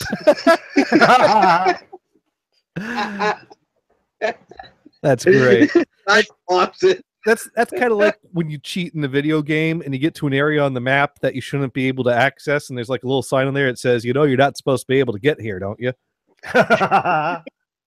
Or one of my favorite endings on a movie is the Ferris Bueller. Oh yes. This is a reminder. Change the clock stay. What? Change it fucked up. I think that was a. This is a reminder. Change the clock stay. That's not what I told it to tell me. Change the plug stay? Well, that was when we were setting the time to 8 p.m. or something. Oh. And so I told the device to remind me that and set it for an hour. And hey, it's been an hour. Oh, okay. All right. So that's thank you, Alexa. That's hilarious. Why did you fuck that up? Change the plug stay? that's useful. That is such a useful reminder. Yeah, That what was that about again? Oh, were any of you watching the new season of South Park when it came on? No, I haven't watched it in quite some time. Too bad, because apparently there was a thing in there where Cartman was going to, saying things to Alexa, and you had device. Yeah, you had to divide it up just a little high. Alexa would actually come on, get it activated. Right. Yeah, apparently, a lot of people got their Alexas activated from South Park. Which, you know what? We've been doing that joke for over a year now. So, it's still funny. Kudos to you, South Park, for catching up to us. Right. Well, they get all these things that they're right, and then they kind of sit on the shelf for a while. and then they get them into there. So No, they stole one of my bits within a week and a half. My food porn. I did food porn first, and they came up with the episode a week and a half later. Oh, people have been doing food porn since there's been food. Forky, yeah, but I did a really good one. Forky tweets at me, maybe it's the alarm system. It'll summon fire or police, maybe. The thing is if they have an alarm system up there, we don't have one. And they don't strike me as the type of people. The building didn't come with an alarm system. And being that the neighbors upstairs can't even keep an eye on their kids to make sure that they close the front door, I don't think they're going to spend money on an alarm system. Maybe a prior probably spend money on the alarm system in there. What's and that? Left it. Maybe a prior tenant did it. I don't think and left it. What was that phrase? What was that phrase that she said? They said again one more time. What phrase? About that couldn't shut it off or couldn't. Yeah, like somehow it something about it being locked and it called or something. I don't even know. I'm. You know, could it have been a cell phone? Dial 911. It could have been. Oh my God! That would make more sense. Because if the phone is locked, if the phone is locked, and the only option to unlock it is, they might have butt dialed the fire truck. Something like that. That's probably what it was. They butt dialed a fire truck.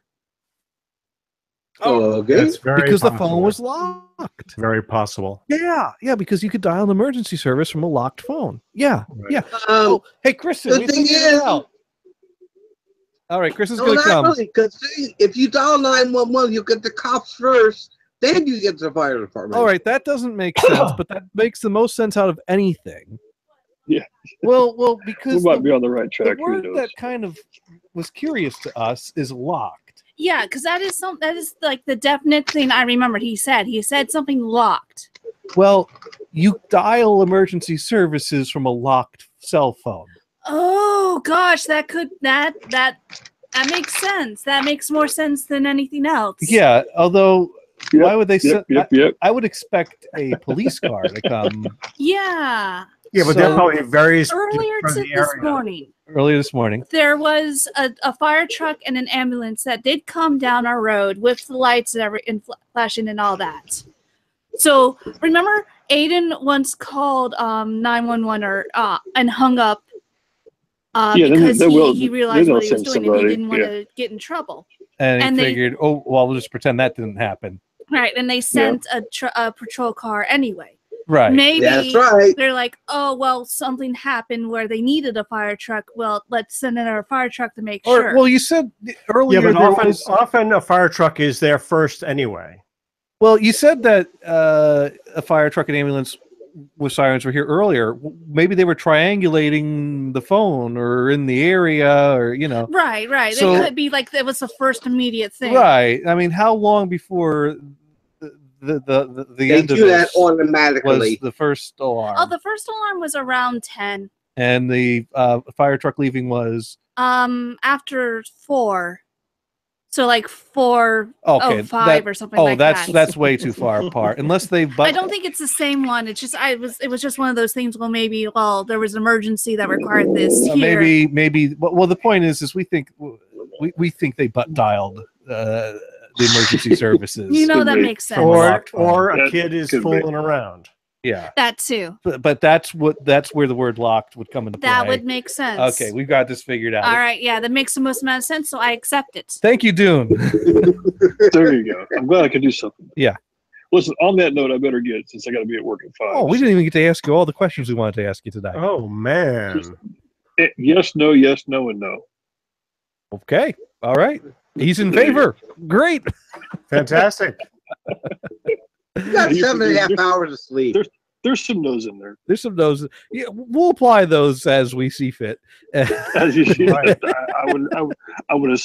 would not expect you to do anything less. All right, guys, you take care. Yeah, you too. Bye. Won't he be surprised that he just voted for Obama? And he's going to be reelected as president. Holy shit! Oh yeah, I don't see that happening. Yeah, I'm so mad. I'm so mad at you for dropping your connection because you scared me. You left me alone with Duna on Skype.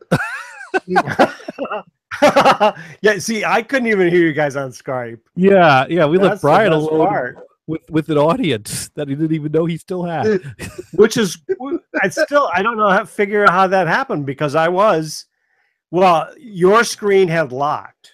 Well, yeah, we both stream to the same room. So if I drop off the room, you're still connected to it. Yeah, but isn't that room also disconnected since? No, because the room is on the server. We're both streaming to a third-party location that then relays us on YouTube.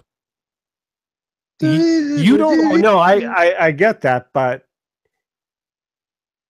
yeah. Never mind. That's right. I'm not streaming to you. I'm streaming to. You're streaming. We're both YouTube. Streaming direct to YouTube. You are confused, and you left the network on dead air, except for the occasional hello. Oh no! See, I disconnected because I thought I was locked up. I didn't notice that. I didn't think the problem was with Jonathan. Warhawk wrote in earlier when we were talking about cables. This sounds like that story Liam read on an NHB show called "Taken" by the HDMI cable. I think that's also an X-rated story, as I understand it. I didn't read that one. I should go to RedTube sooner or later. All right, you know what we got time to do now that we're all here, and I know Venison won't mind revisiting a topic that we already visited some yesterday, but Brian didn't get to experience this, and we try to be, educational and historical and all that jazz, and so I think it's time for another, dollar bin specials. No. Well, you know what? Because Venison. We want to be kind to Venison. So let me start by saying, Venison, I'm always thinking of my friends. And, you introduced us to something good. And I've already bought, I already bought my own copy of it.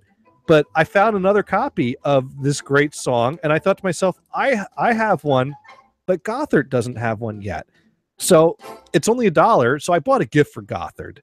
And once again, Gothard and I both have Venison to thank for this because it is a classic 45 that you just can't go wrong with. So now I have a second copy of this that I'm going to give to Gothard. And no, Venison, you're going to be thrilled because it is peanut butter. Oh!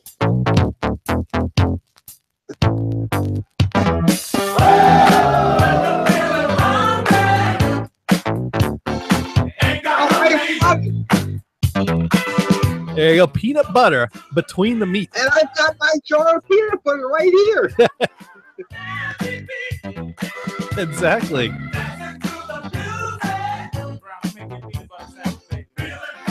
Making a peanut butter sandwich.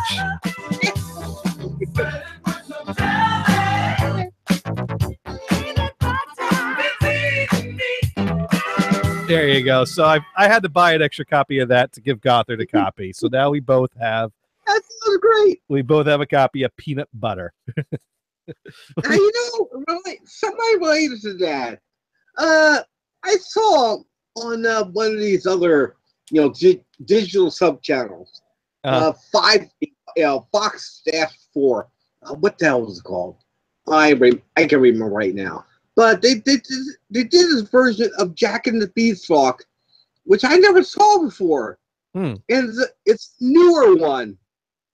And it's kind of a little bit slapstickish because it got Gilbert Gottfried in it for one. Yeah, and and it got to one point where I could somewhat date it because at one point Gilbert Gottfried started singing peanut butter jelly with a baseball bat. Oh, I was like, wait, what? So that kind of dates that, dates that movie. But it's a really strange movie. Yeah. But, speaking of 45s, have you ever wondered why are 45s 45s? Because you only want the single.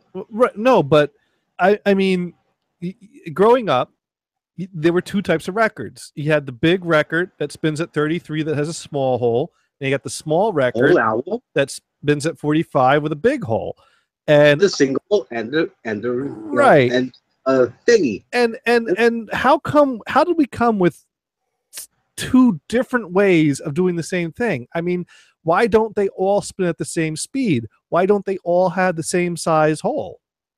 Probably copyrights and patents and that type of thing. Right, exactly.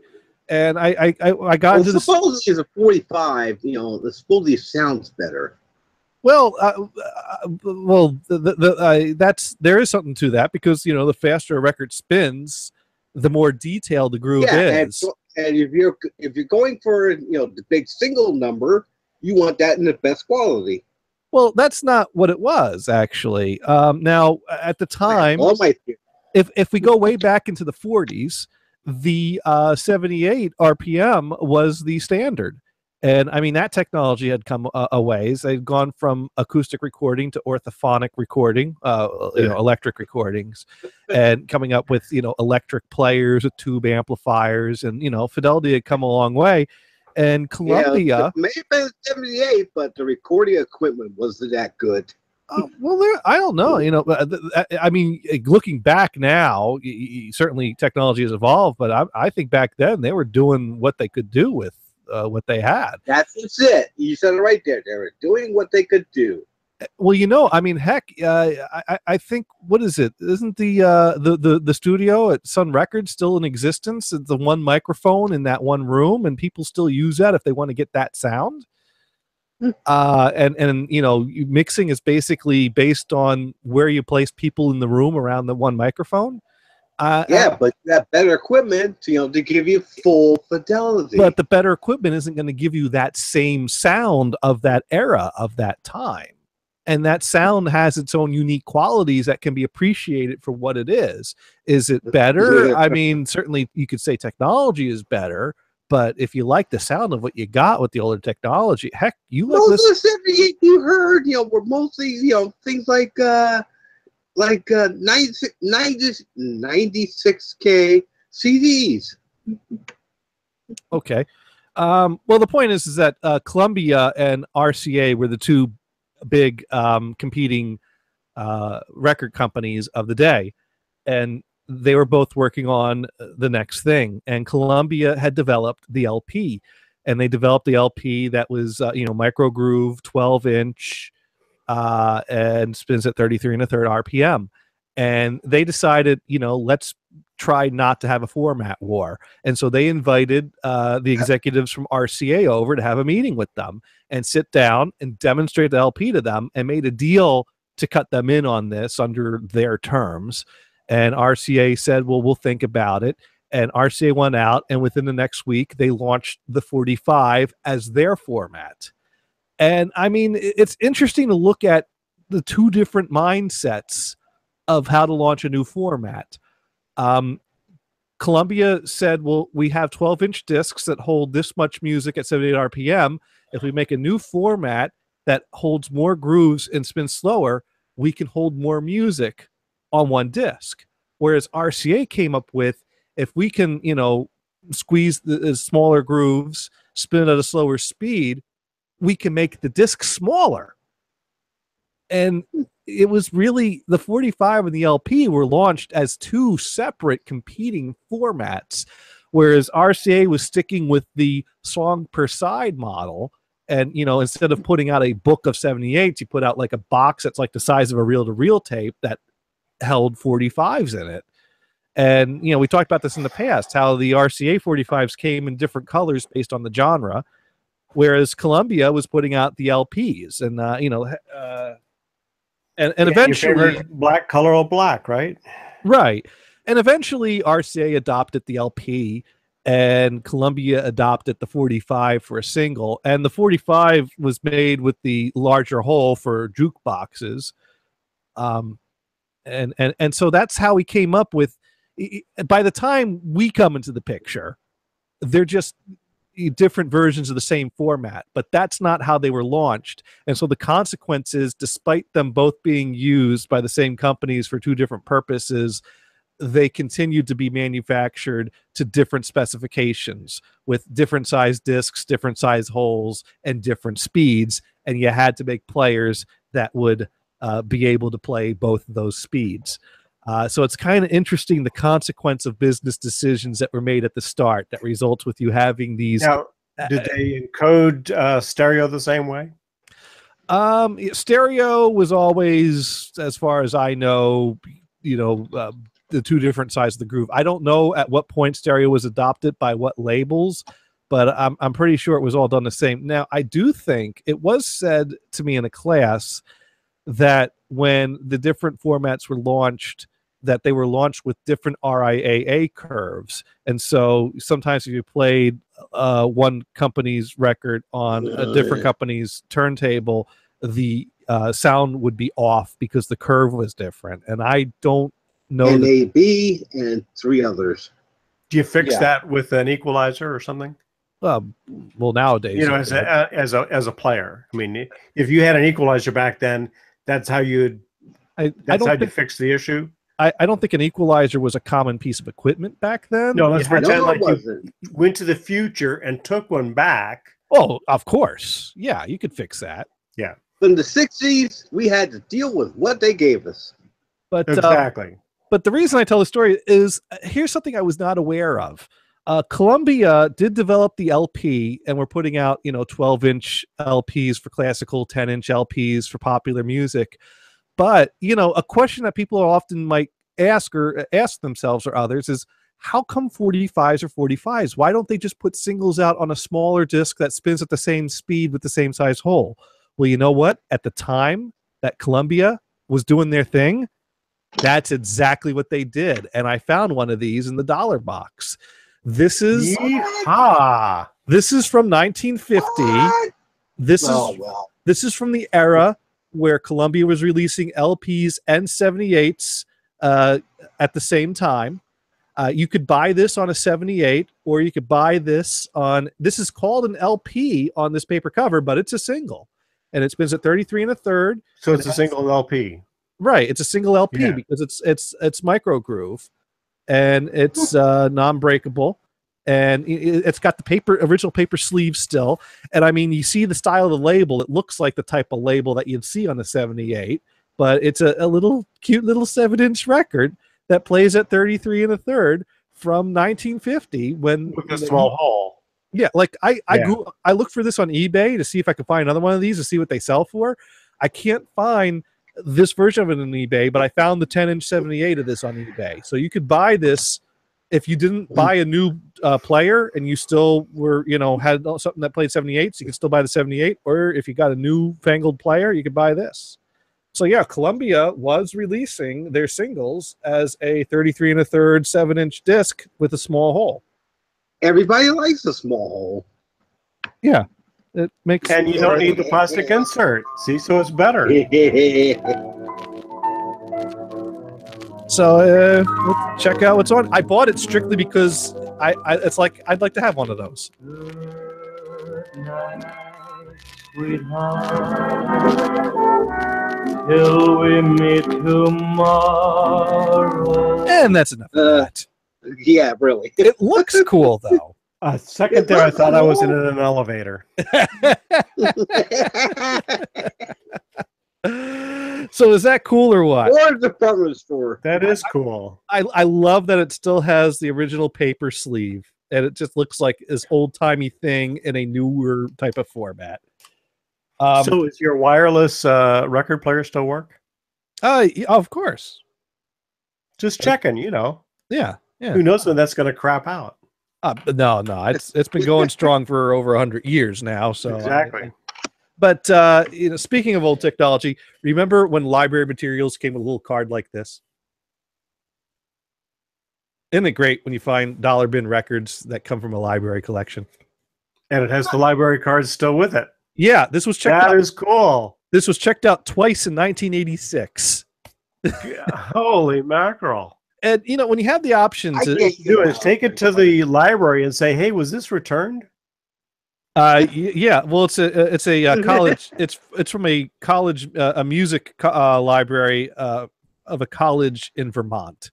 You now owe us the late fees. Yeah. Oh, and brother, the late fees on something from the 60s or 50s are incredible. But this was in a bin of $2 records, and I'm flipping through it, and I immediately stopped when I see the CRI logo in the top corner here, because I know CRI Records is Composers Recordings Inc., which is basically 20th century classical music, generally avant-garde type of stuff. Stuff that, university professors are composing and performing through the, 70s would be on this type of label. So this would be a label with some interesting sounding things on it. And this is a record that has a topic to it. It's got 6 different pieces on it by 6 different composers. And it is all compositions that come out of the University of Iowa Center for New Music. And I thought, oh no. And I thought, well, how could I not spend the $2 to find out what kind of music was coming out of the University of Iowa in the 70s? I mean, Brian, aren't you a little curious what University of Iowa is pumping out in the 70s? Have you played this yet? Yes, I have. Oh, yeah. Okay. I thought we were going to get a first time everybody hears it. Yeah, well, and the main, slap it on, man. Let's go. And the main you'll be sorry. The main reason I bought this is because once I glanced at the cover and I noticed the third piece on here is by someone named Peter Lewis. It's called Justice, and it's a electronic tape realized in the Electronic Music Studios, University of Iowa. And I'm like, oh my God, I never knew that university. What city is that in? I don't know what city University of Iowa would be in. We might have to Google it. Google it. Yeah, I mean, what? I can't get a library card anymore. Is there any place that's not Des Moines in Iowa?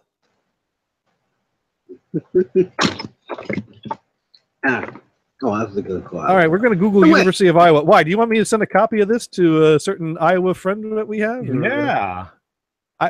This will probably be right up his alley. University of Iowa is in Iowa City. What? I think that's what it says. I'm zooming out. Let's see. Iowa City is that? Yeah, Iowa City. Iowa City. Right where I-80 and I-380 meet. There. Yeah. So I'll be sure to zoom right past it. Now, where does our mutual friend live in Iowa? Spirit Lake or something. All right, let's see if we can find Spirit Lake. Probably a long way away. It's kind of like northeast. Oh, northwest. Northwest Iowa? Yeah. Spirit Lake is northwest Iowa. Oh, good. A long way away. It's about 4.5 hours from Spirit Lake to the University of Iowa. Be safe. And I'm guessing you have to drive through a lot of cornfields. I think Just a guess. That's a given. That's yeah. It's driving. It's Iowa. It's cornfields. All right, so let's check out some of this electronic music that was coming out of Iowa. Cow, corn.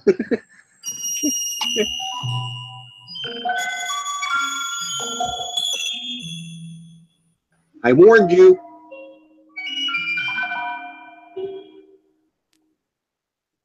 The record's in great shape.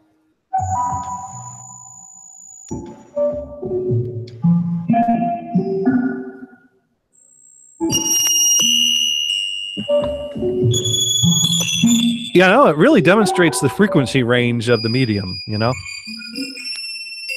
You'd be amazed at what high frequencies a vinyl record can hold. Not really. What do you think? Think we should send a copy to Rob? Well, did you get a spare copy? Well, I could. Because you bought it just for the label, right? No, well, I bought it because I knew it would have interesting music on it, and it had. I knew it was going to be avant-garde classical music, and I saw it had an electronic piece on it, and I particularly like avant-garde electronic music. So this is exactly what I wanted to hear, and I was not let down. I was trying to get him to join our show. Well, he's got his own little thing he's doing with his show. I know. I haven't actually checked his channel lately. Yeah, me neither. I need to check out an episode of his or something. Yeah. But this is Gator's favorite music. No, I wouldn't say it's my favorite. I like a lot of different things. I still prefer what was coming out of the Columbia Princeton Electronic Music Center to this, but it is cool to hear other electronic music centers in the time period and what they were doing. It's Yeah, the thing is, I've heard electronic music from other places that sounded way different than this, as in better. Okay, well, you know what? If we're going to get into one of my favorites, I actually have... Okay, so can you play the B section again with the first three measures? The B section with the first three measures. Within the composition, right? I assume that the music has an A section, a B section, maybe a bridge. I haven't analyzed this piece that much. Into, it's separated into measures. Of course, there is no rhythm. Well, here's the thing, because you're making a point here, and it's actually a very interesting topic because, and this is a topic that I discussed with one of the current directors at the Columbia Computer Music Center. It used to be the Columbia Princeton Electronic Music Center. It's now the Columbia Computer Music Center. And back then, when they were playing around with this technology and making tape compositions and electronic compositions, there was the issue of getting paid, registering copyright. And the thing is to register a copyright on a piece, you have to write it down. You have to have a score. And so they actually had to come up with a way to score these electronic compositions. To submit to the Copyright Office. Now, some things like what Milton Babbitt was doing was actually tonal and something that you could write out a score for, and he would write out a score and bring the score in to Milton Babbitt's are atonal in a tonal way. I mean, they use 12 tones. It's just that he does serial music, which is making a tone row using each of the notes. And if I bring it up, you'll hear that they actually use the notes in the music system, especially Milton Babbitt's composition for synthesizer. It's a 12-tone that uses a tone row. I could start doing a Foreman analysis on that one. Brian would regret asking me about the B section. Yes, whatever, because Milton Babbitt's pieces can be easily diagrammed like that, because I've seen the scores to his pieces and followed along with them. See, and here's the funny part: when I'm playing with Larry and our friend, we use the Jazz Reel book, and those aren't marked. You'll get a double bar someplace in the middle. So you kind of go, okay, so the first part is probably the A section. The second, that double bar probably marks the B section. But those aren't marked that way, so you have to just kind of guess. So sometimes we stop, when we're just playing, and we say, well, we'll start at the double bar. Which double bar is it? So it's a little bit confusing, okay? Right. And sometimes we're actually picking the wrong spots, and that doesn't work. But I go to this rehearsal at my dad's clubhouse, down in Santa Maria. Right. And there's a big band that plays, and they will actually say, oh, we're going to start at, they might say A or section or B section, but they'll say, oh, we'll start at measure 73. You mean their music is marked down to that level? But they're always dead on. When they start going at, measure 73, it works. Well, yeah, I would work. You got a system. And I ripped my head things out, so I can't hear anymore. Hang on. Okay. All right. There we go. Now I can hear. Just to make it sound good. You still think what? Babbitt went there and wrote the score, as a thing to give them but not necessarily being the actual score. Well, I don't know. No. Well, Milton, too weird. Milton Babbitt composed in a very structured way that had some, serious rules to it. Yeah, it's strange. Well, no, because keep in mind, Milton Babbitt did very little electronic music. He's well known for his electronic music, but he only did a handful of compositions. He did a lot of, experimental. Well, you know what? Milton Babbitt has some words for you. Here I am, be the perfect, and you learn it informally as well as formally. I'm not saying you take your training courses, but when you grow into the music, after all you have to hear are intervals, the fundamental building blocks of any music. When Stravinsky showed tremendous insight in that respect. When somebody said, how could you have deserted us? How could you have become such an infidel? Well, I shouldn't use that word. How could you have done this? How could you have deserted us and become a 12-tone, a serial composer? He said, but I've always composed with intervals. And that was remarkable because he recognized something that very few people even regarded themselves as being quite friendly to 12-tone music. We're not talking about notes. We're not talking about pitch classes. We're talking mainly about the relationship between the two, that marvelous relation called an interval, which is unique almost entirely to the perception of sound and nothing else. So that he certainly used them in a particularly singular and remarkable way. So that's what we're talking about. Okay, if you say so. I have, to tell you the honest truth, I have no idea what 12-tone music is. Well, that's when there are 12 notes in a chromatic scale, correct? In Western music. In Western music, if we go up the chromatic scale, bum bum bum bum bum bum bum bum bum bum bum, there were 12 tones there. 13th if you count the octave. I don't know. I've lost out. I haven't had music class since 7th grade, and I forgot everything. All right. Well, if you play only the white keys on the piano, you're playing all the notes in the key of C or A minor. But if you throw in all the black keys with the white keys, you're using all 12 tones, and then you got 12-tone music. The point is that you're using the notes in a way that don't pull you to a tonal center, so that you're not in a key. And so, for example, if I play the beginning of this piece, you're going to hear a few, In other words, normal music. Well, it's normal a different way. So I'm going to. But he's not normal. Well, what's normal? Now, just listen to this little snippet here. Listen to this little snippet I'm about to play.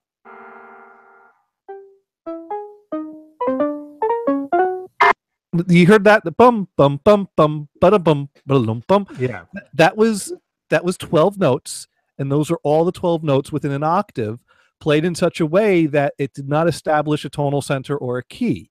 And that is the tone row that this whole piece is based on. And in between the crashes, you hear it played in different ways. Like right here, we're going to hear another version of it while the original one's played faster underneath it.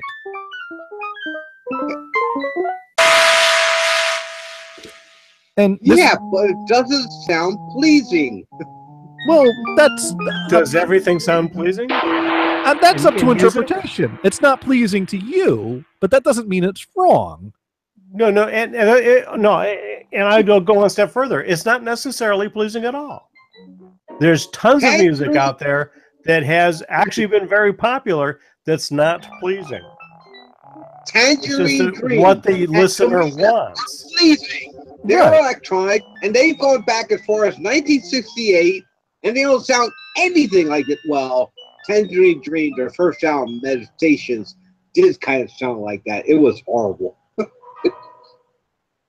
Well, but the horrible is just the interpretation of what you heard. Right. That's some people obviously liked it because horrible is an opinion that some hold.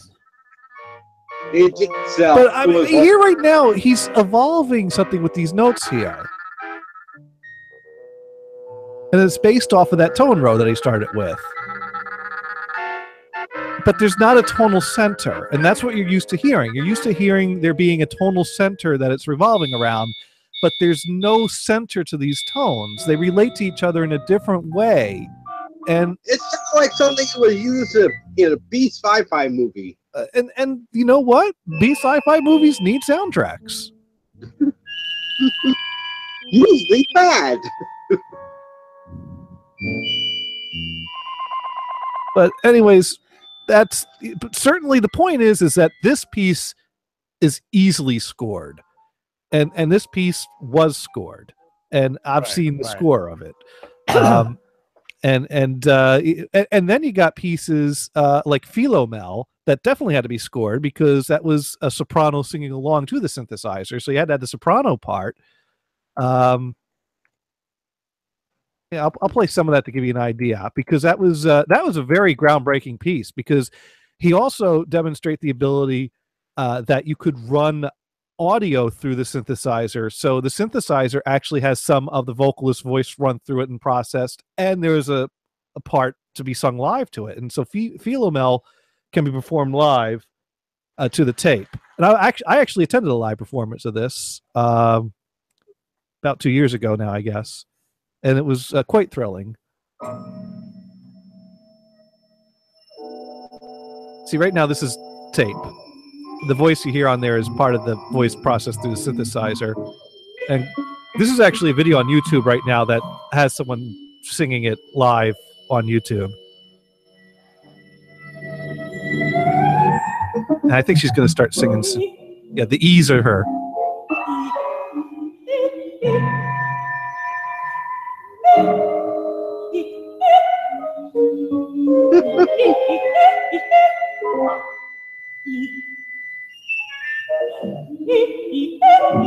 It was thrilling to see this live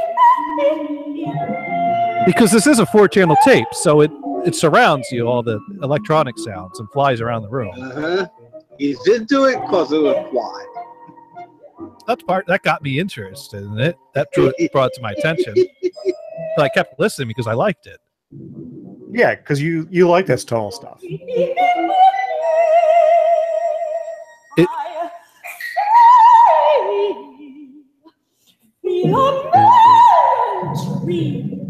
Now this part, I actually find somewhat interesting. And it's the same exact type of music. It's composed the same way tonally. It's just that you got a singing voice added to it. Venison, this is where you're being assimilated. Is it serious? I feel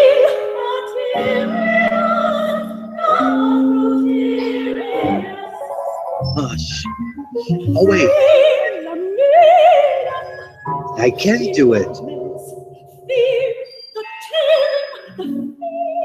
But that's got to be a challenging piece to learn and sing. I mean, not only do you got to, have the voice and the power to project that, but also be able to read that kind of complex music. I mean, this. I've got one desktop machine. Yeah, when she was doing this live, did she have music in front of her? She does have music in front of her, although that's an interesting story. What was it? I believe it was. This was the second piece that Milton Babbitt composed for Bethany Beardsley to sing to the synthesizer. Bethany Beardsley was a person whose voice is on the tape and who originally premiered these pieces. And the first piece he composed that was a soprano to tape was called Vision and Prayer. And he made a performance score for Bethany to use to learn the piece. And he simplified the synthesizer part on that score to make it easier for Bethany to read and learn her part to sing along to it. And the approximations he made were small enough that it should not be discernible to the human ear that the timing was off.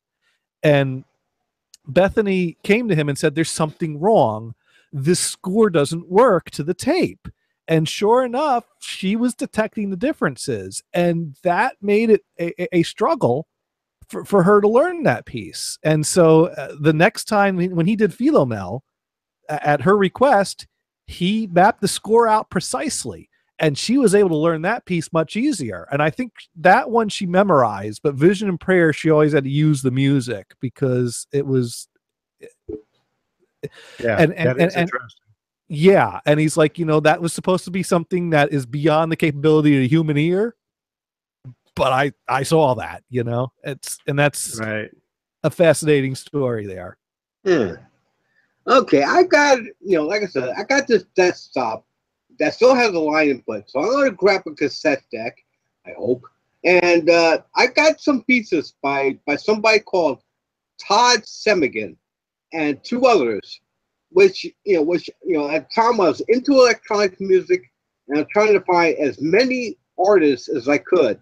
I got an Infinity, like a Tangerine Dream, and Tamita, and a couple others. Kraftwerk, I was disappointed after Autobahn, but the Todd Semigan piece, I think you'd like.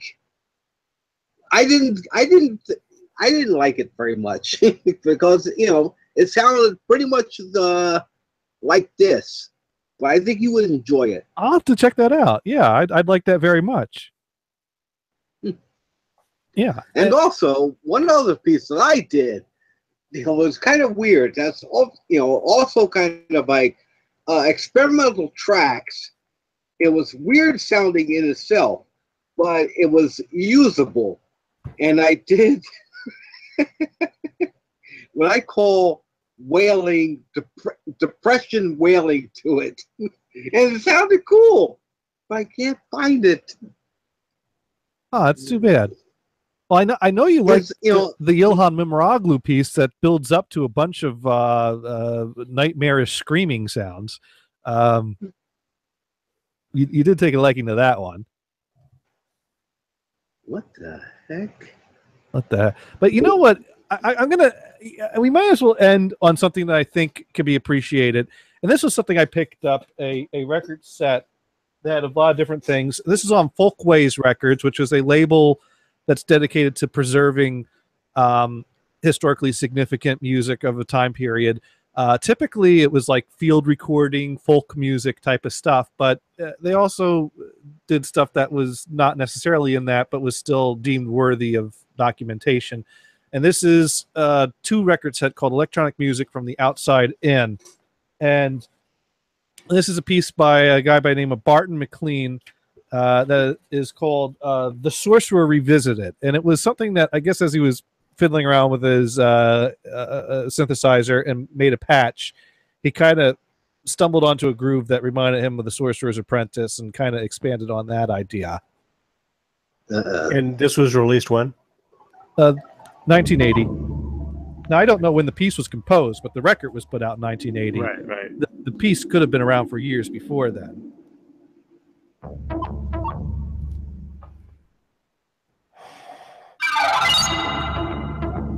Yeah, there we go.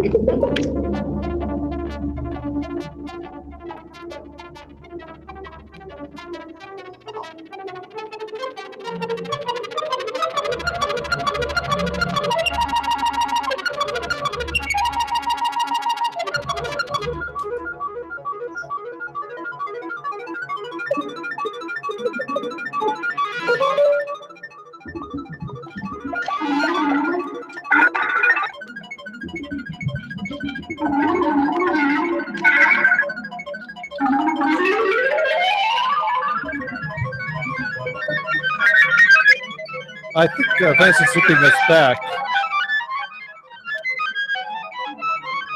Anyways, I wanted to play a little sampling of that anyways. I thought that was a cool use of synthesizer. Yeah, that's cool. Yeah.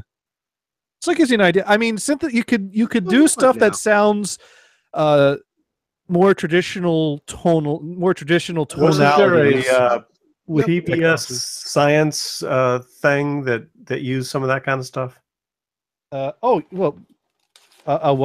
What science? Some kind of a science program on PBS that would end with that. Well, there's been lots of little uses of synthesizer on TV things. Try this. Like, but that kind of sound, that had that kind of sound. Oh yeah. The original PBS logo Yeah. Okay. He did the what was it? Yeah. Right. There was that. What's going on? But there was a science program that ended with the theme. Well, that- yeah, that would do some and I know lines what like you're that. talking about. Yeah. The Bugs Bunny Roadrunner Show. Well, Return after In the News and these Right messages. in the news. In the news. Yes, there you go. Next, another interesting story that's in the news. Thank you, Popeye. In the news, the bus of the future goes bust. They were supposed to help carry commuters into the 21st century, but in many big cities, these buses aren't carrying anyone, anywhere. We'll be back with busted buses in the news.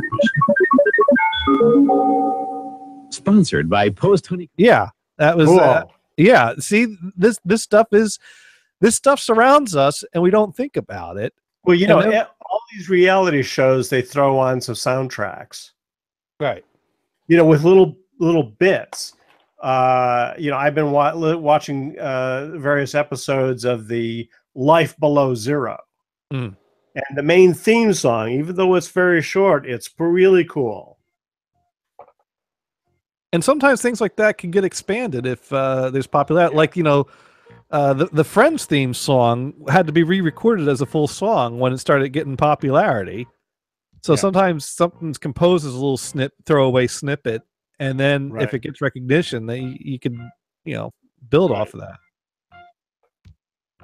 But it looks like we lost Venison. I think something was crashing there because towards the end he was talking like something was wrong and he couldn't hear us, which is too bad because we will never know what he learned today. But we tried to teach him that just because it's not pleasing to his ear doesn't mean that it's not pleasing, period. You know, it's just you don't really think about or realize what expectations you come into things with, you know, and mind you, all these things we're talking about are all Western music. We're not even talking about you could hear field recordings of different you know, societies. Gamelan music sounds out of tune when you hear it.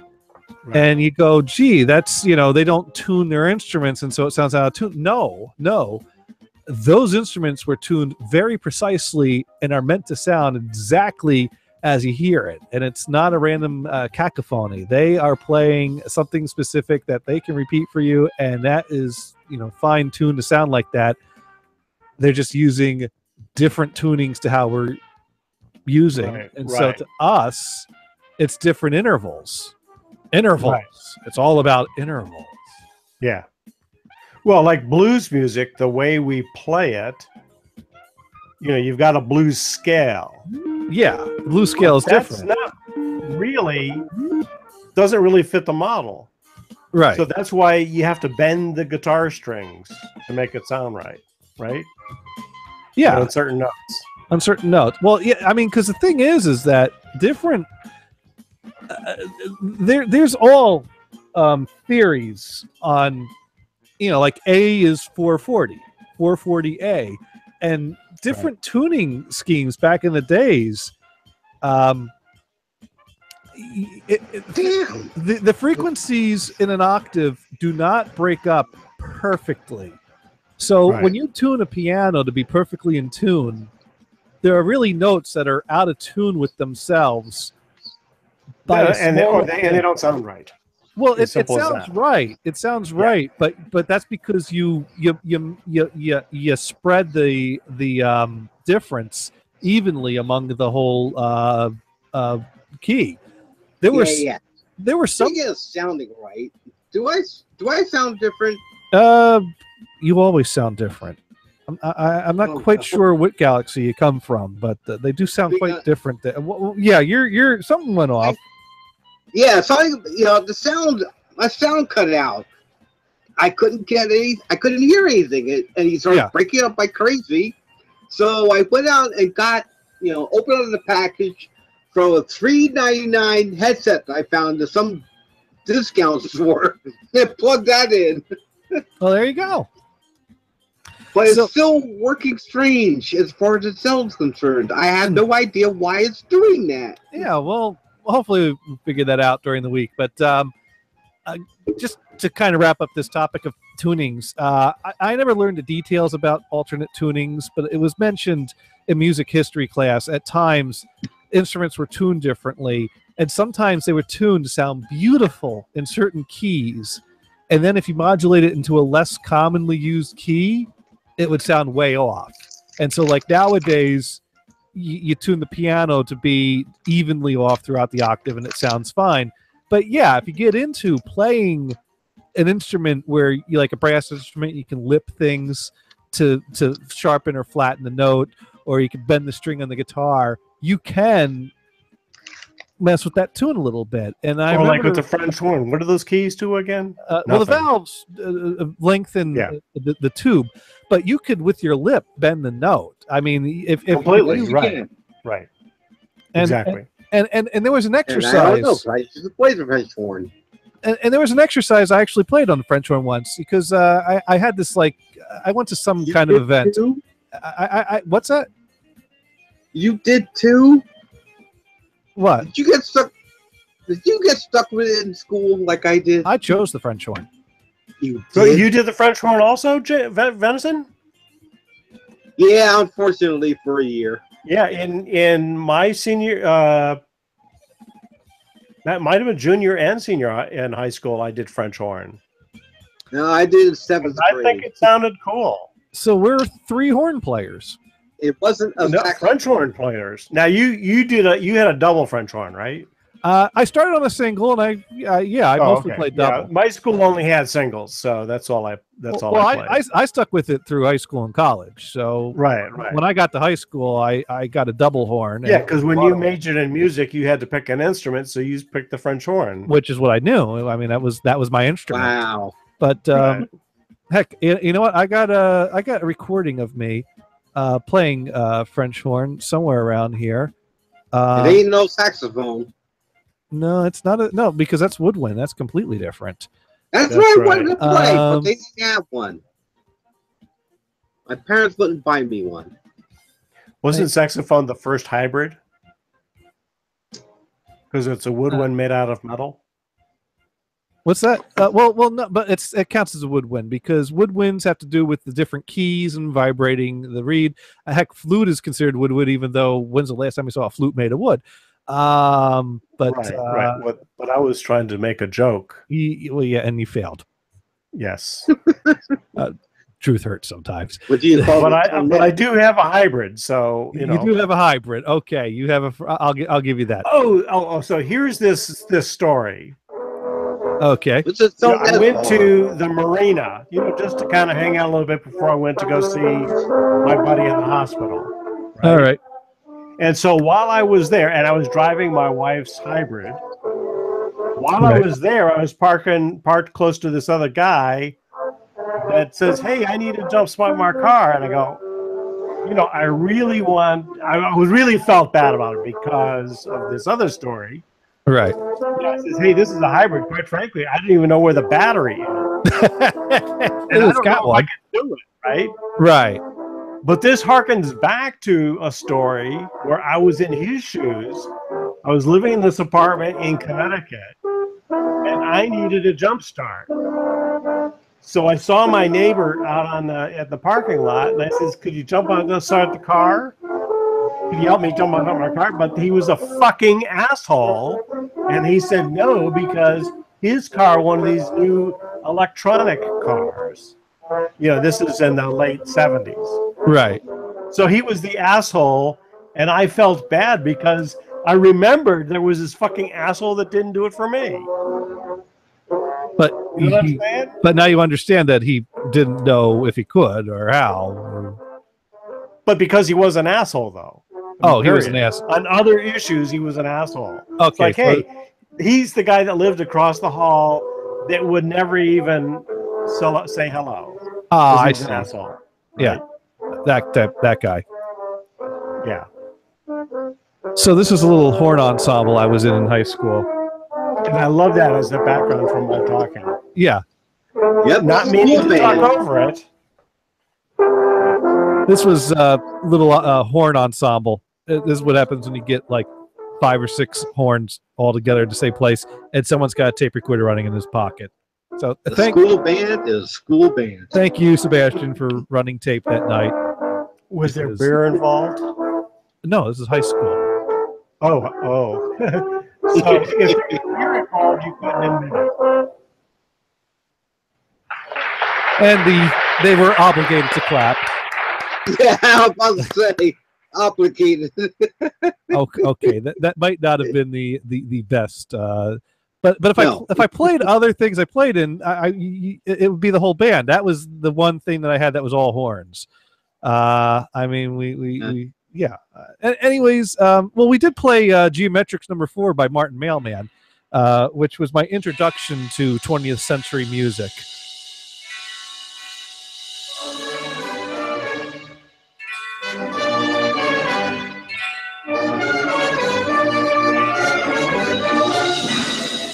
Oh my God. It was around here in the first rehearsal that I started going, number 9? Number 9? Number 9? I grew to like it, though.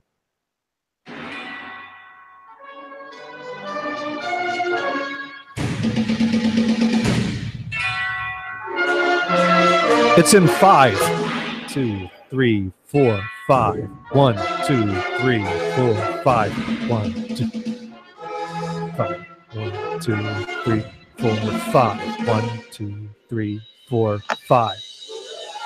It's pretty cool. So my friend Larry, yeah, when you're playing, he taps his foot, but not just the one foot.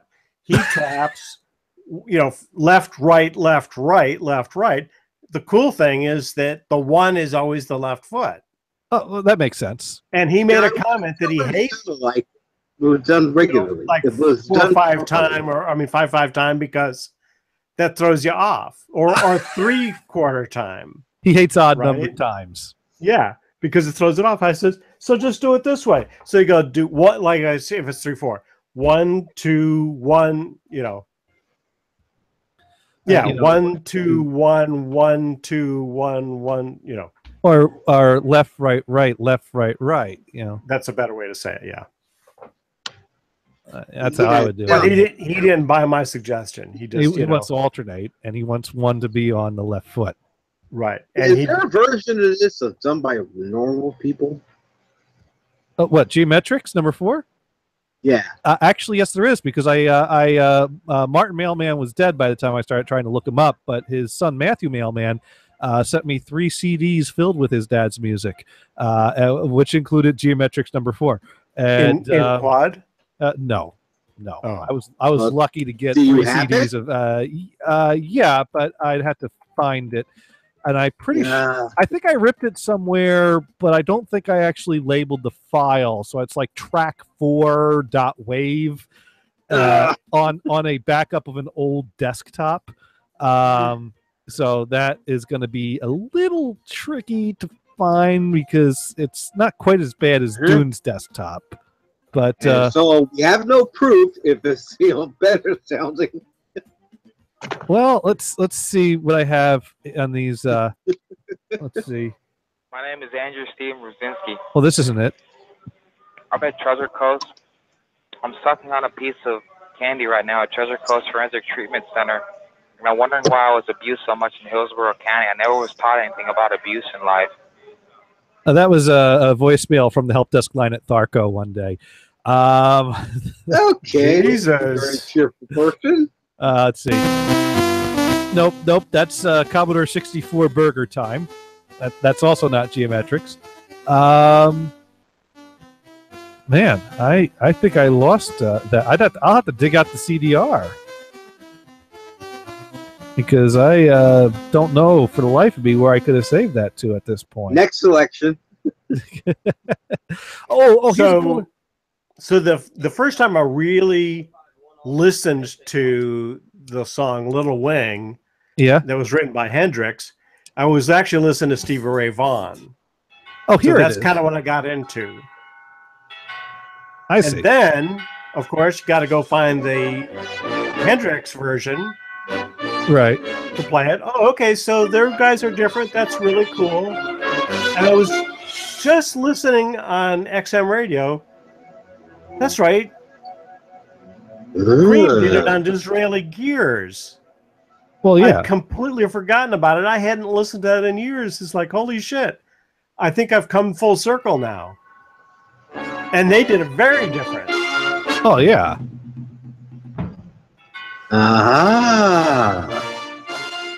So you liking this version? Normal version versus high school. Normal wins. Well, be fair, Venison. Be fair. By the way, next time we get Dune on, we're going to have to ask him if he ever played French horn. We will have to ask that. Here's the thing I got to say. The high school. He'll probably give us a timeout. The high school recording of this was not our best performance of this. That was a bad year. That was the year that our band director moved on to another job, and so our rehearsals leading up to the concert were really a downer, and that basically left us with a nun that we all were scared of to lead those rehearsals. The band director. And the band director did come back to but I feel we really got the best with that piece when we performed it at Rutgers. And I don't know if they were running tape that day, but if they were, it was not ever shared with us. But here's where they get the interesting flute counter melody going.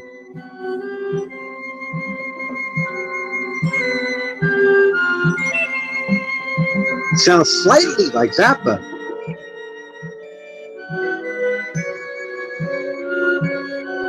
Yeah, it does. This was my introduction to avant-garde, and it grew on me and led me down the path I'm on. Ooh, came in early. Down to after the Black Keys.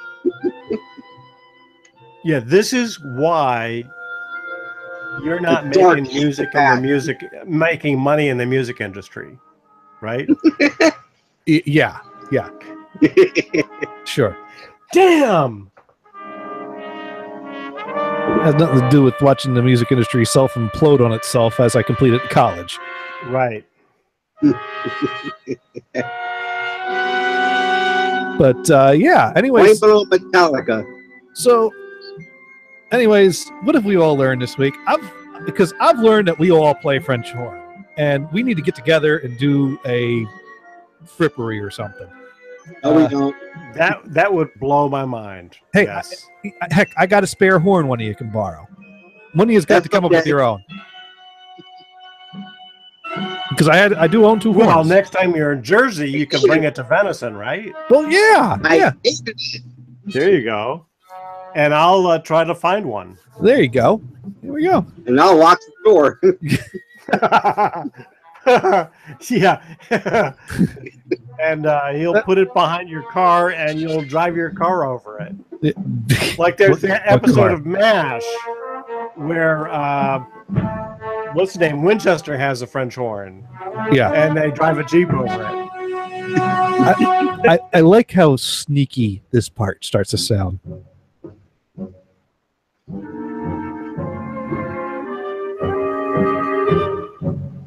He's coming up behind you. He's got a knife. Exactly. So what have you learned, Brian? I was really blowing my mind over the discussion of the atonal music and intervals. Yeah. That's like, wow. What, you mean the Milton Babbitt quote? The whole thing. Well, the whole conversation and playing the Milton Babbitt part. Okay. Oh, the whole thing. So this whole new music conversation. Yeah. What about you, Venison? What have you learned? Well, I've learned that Brian has no idea what to do when he's left on the stream by himself. That's not true and not fair. Because I did not know I was on the air at all. Otherwise, I would have been working on filling the dead air. Not fair at all. What else have you learned, Venison? And Oh, I can't remember. Oh. So it wasn't very burned. Oh, well. Well, anyways, thank you all for listening. Wait a second. I'm still confused about that whole thing. So when you got disconnected from the stream and I continued, although the screen was frozen, I thought that I was frozen and I disconnected from the screen. I shut that tab and you reconnected off the browser, and then I reconnected. Yeah. But at some point, neither of us were on. It holds it for a certain period of time. The channel stays active without people in it for a period of time, so you can rejoin it. Okay. Okay, that's the story. Yeah. All right. Thank you for listening. Venison, what venison? What's up, Venison? And NHVRadio.com for all your internet radio needs. Thank you. Hello, Venison, and good night. Right. Let's get Venison and Fred Warren.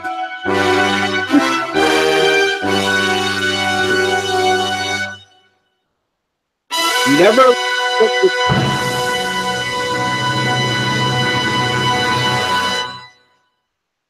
Hey, guess what? And there was no tuba in there. No, there's plenty of tuba in there. Yeah, but not a tuba solo like we started in the pre-show. No tuba solo. Oh, yeah. We did not get to the tuba solo. Sorry, everyone. I think we killed that earworm. People are going to go, I have no guy. What is that guy talking about? Yeah, I don't know. Good night. All right. All right. No, I'm saying good night to the listeners. Yes, good night, listeners.